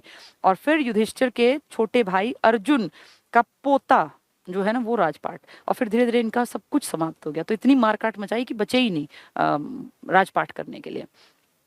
महाभारत युद्ध के बाद युधिष्ठिर कौरव राज्य के अधिपति के रूप में गद्दी पर बैठे, क्योंकि कौरव तो सारे मर गए, तो अब अगला राजा युधिष्ठिर, लेकिन इसका बेटा तो है ही नहीं। युधिष्ठिर का उत्तराधिकारी कौन बना? अर्जुन का बेटा अभिमन्यु जो मर चुका, उसका बेटा परीक्षित, राजा परीक्षित। और परीक्षित का बेटा बनेगा जन्मेजय। जन्मेजय के पिताजी परीक्षित को सांप काट लेगा और ये मर जाएगा। तो फिर उस जन्मेजय ने अपने पिता की मौत का बदला लेने के लिए जींद के सफीदों में सर्प दमन यज्ञ करवाया था। ये बहुत इंपॉर्टेंट है, बहुत बार आता है, ठीक है। तो युधिष्ठिर का उत्तराधिकारी बना अर्जुन का बेटा अभिमन्यु, जिसका नाम था अभिमन्यु का बेटा जिसका नाम था परीक्षित। परीक्षित बड़ा राजा था। राजा परीक्षित का राज्य 3 भागों में था, एक कुरुक्षेत्र, एक कुरु जंगल और एक हस्तिनापुर। तो यही हरियाणा और दिल्ली का इलाका, ठीक है। ये वैदिक कालीन क्षेत्र, वही सारी बातें बताई, इनमें कुछ अलग नहीं है।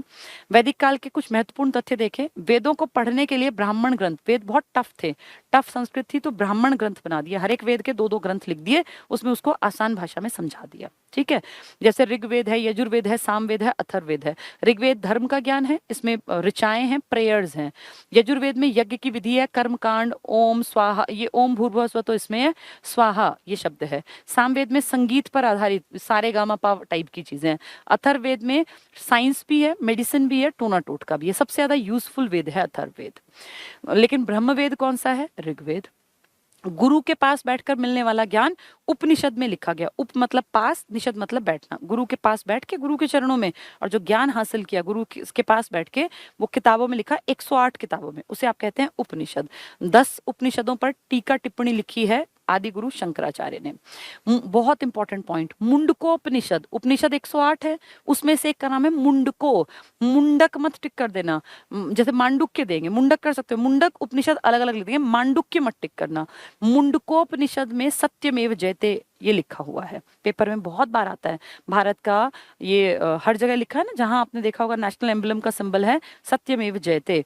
कितनी सारी सरकारी गाड़ियों पे भी लिखा होता है सत्यमेव जयते, जो राष्ट्रपति पीएम वगैरह को लेके चलती हैं, सत्य की ही जय होती है अंत में। इसका एग्जाम्पल आपने युधिष्ठिर के भाई और ये सब देख लिया। ये कहाँ से लिया? एक उपनिषद से। कौन से उपनिषद से? मुंडक उपनिषद से। तो मुंड को इकट्ठा करने के कारण मुंडको उपनिषद। अथर्ववेद जिसमें टोना टोटका टाइप की चीजें हैं, के अनुसार महाभारत में अभिमन्यु का बेटा परीक्षित जीवित रहा था, सिर्फ एक बचा था, बाकी सब मर गए थे। और ये 5 भाई और इनकी पत्नी जो है वो स्वर्ग की यात्रा पे चल पड़े, चलते चलते थकते गए और चलते चलते ही मरते भी गए। कहते हैं सब मर गए थे, वो कौरव तो सारे ही मार दिए थे, ये बचे थे, ये भी चलते चलते स्वर्ग की तरफ निकले, और फिर रास्ते में जैसे जैसे थकते गए तो एक एक करके सारे मरते गए। सिर्फ एक बचा था राज करने के लिए। कौन? अर्जुन के बेटे का बेटा, अर्जुन का बेटा अभिमन्यु, जिसका भी वध कर दिया था 13वें दिन, और उसका बेटा था परीक्षित। परीक्षित को सांप ने काट लिया, इसलिए उसकी मौत का बदला लिया उसके बेटे जन्मेजय ने, ठीक है। तो क्या कह रहे हैं? जीवित रहा था, जिन्हें मृत्यु लोक का देवता कहा जाता है, कि ये अकेला जिंदा रहा था मृत्यु लोक में, बाकी सब मर गए थे। परीक्षित ने कुरु राज्य की राजधानी असंध करनाल को बनाया। परीक्षित के बाद जन्मेजय, बहुत इंपॉर्टेंट, जन्मेजय यहाँ के राजा हुए, जिसने अपने पिता के लिए सर्प दमन, बहुत ज्यादा इंपॉर्टेंट, बहुत बार आता है, सर्प दमन, सफीदों में सर्प यज्ञ करवाया। और कहते हैं ऐसा यज्ञ था वो जिसमें आसपास जितने सांप थे ना कोई सांप काट के कहीं घुस गया होगा, तो उन सबको यज्ञ में ऐसे मंत्रोच्चारण कराया कि उड़ उड़ के वो सांप आए और उस अग्नि में समा गए, मर गए सारे। तो सर्प दमन यज्ञ करवाया किसने? जन्मेजय ने। क्यों? क्योंकि इसके पिता परीक्षित, जो किसका बेटा था? अर्जुन का पोता था परीक्षित। अर्जुन का बेटा कौन था? अभिमन्यु, उसका वध हो गया था चक्रव्यूह में, और उसका बेटा था परीक्षित। परीक्षित इकलौता बचा था, तो यमलोक, इस लोक का वो देवता बन गया था। उसका मर्डर तो क्या, उसका तो सांप ने काट लिया, तो उसका बदला लिया उसके बेटे जन्मेजय ने, ठीक है। ये सफीदों में बहुत इंपॉर्टेंट, बहुत बार आता है। जन्मेजय के बाद सप्तनिक राजा बना जिसने तक्षशिला को राजधानी बनाया।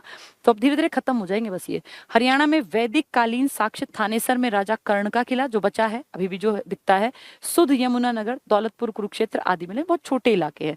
कुरुओं की राजधानी क्या थी? इंद्रप्रस्थ। ठीक है, बस अब ये लास्ट आ गया इसका, ये थोड़े थोड़े पॉइंट्स हैं, 2-4 इनको और पढ़ा दूं। इसमें मेन जो पॉइंट्स थे ना वो मैंने आपको बता दिए। ये बहुत ऐसा नहीं है कि इसको आप जो है बहुत ज्यादा रटें, बस मेन जैसे जन्मेजय वाला इंपॉर्टेंट है, सत्यमेव जयते, ये थोड़े से इंपॉर्टेंट है जिन पे क्वेश्चंस आ जाते हैं। चलो ये हो गया ना हमारा, ये हुआ कुरुक्षेत्र आदि मिले हैं, कुरुओं की राजधानी इंद्रप्रस्थ। अन्य तथ्य, छोटे तथ्य, पंचविश ब्राह्मण, ब्राह्मण ग्रंथ क्या है? जो वेदों को आसान बनाने के लिए लिखे गए थे, एक एक वेद के 2-2-3-3 ब्राह्मण। तो पंचविश ब्राह्मण में हरियाणा को ब्रह्मवेदी के नाम से संबोधित किया गया। तो पूछ लेंगे पंचविश ब्राह्मण में हरियाणा का क्या नाम है, तो इसका नाम है ब्रह्मवेदी। शतपथ ब्राह्मण ये भी एक्सप्लेन करता है वेद को, और ऐतरेय ब्राह्मण ये एक्सप्लेन करते हैं। इसे कुरु प्रदेश कहा गया, कुरुओं का प्रदेश। ब्रह्म और महाराजा पृथु, पृथु के नाम पर पृथुदत्त नामक पेहोवा तीर्थ का निर्माण किया गया। महाभारत और वामन पुराण के अनुसार इसे धरती का युद्ध स्थल माना गया हमारे इस हरियाणा को। पहला पक्ष कपिल पक्ष जींद में है, इसको राम हृदय तीर्थ भी कहते हैं। और दूसरा पक्ष है तरंतुक पक्ष, हाट गांव जींद में। जींद में ना एक्चुअली क्या हुआ था, जब ये सब खत्म हो गया तो जींद में बैठ के कहते हैं 12 साल तपस्या की थी इन पांडवों ने कि भाई हमने कितने लोगों को मार दिया। ये मारना जरूरी था क्योंकि असत्य जो था वो हारना जरूरी था, अधर्म का हारना जरूरी था। लेकिन ये पांचों खुश बिल्कुल नहीं थे। अपने ताऊ चाचा अपने रिलेटिव्स को मार के कौन खुश होता है? मार बेशक दिए, मारने पड़े, क्योंकि कृष्ण ने कहा था कि भाई ये तो सिस्टम है, अगर कोई भी गलत कर रहा है तो चाहे तुम्हारे सगे हैं उनको तुम्हें मारना पड़ेगा। उस टाइम ये जरूरत थी समाज की। लेकिन वो इतने दुखी थे कि यार हमने अपने ही खून को खत्म कर दिया, और जिसका नुकसान उठाना पड़ा, इनके भी तो बेटे मारे गए सारे। इकलौता अभिमन्यु का बेटा परीक्षित तो बचा था और तो सारे ही मर गए थे। तो उस एक मन में गिल्ट था, दुख था।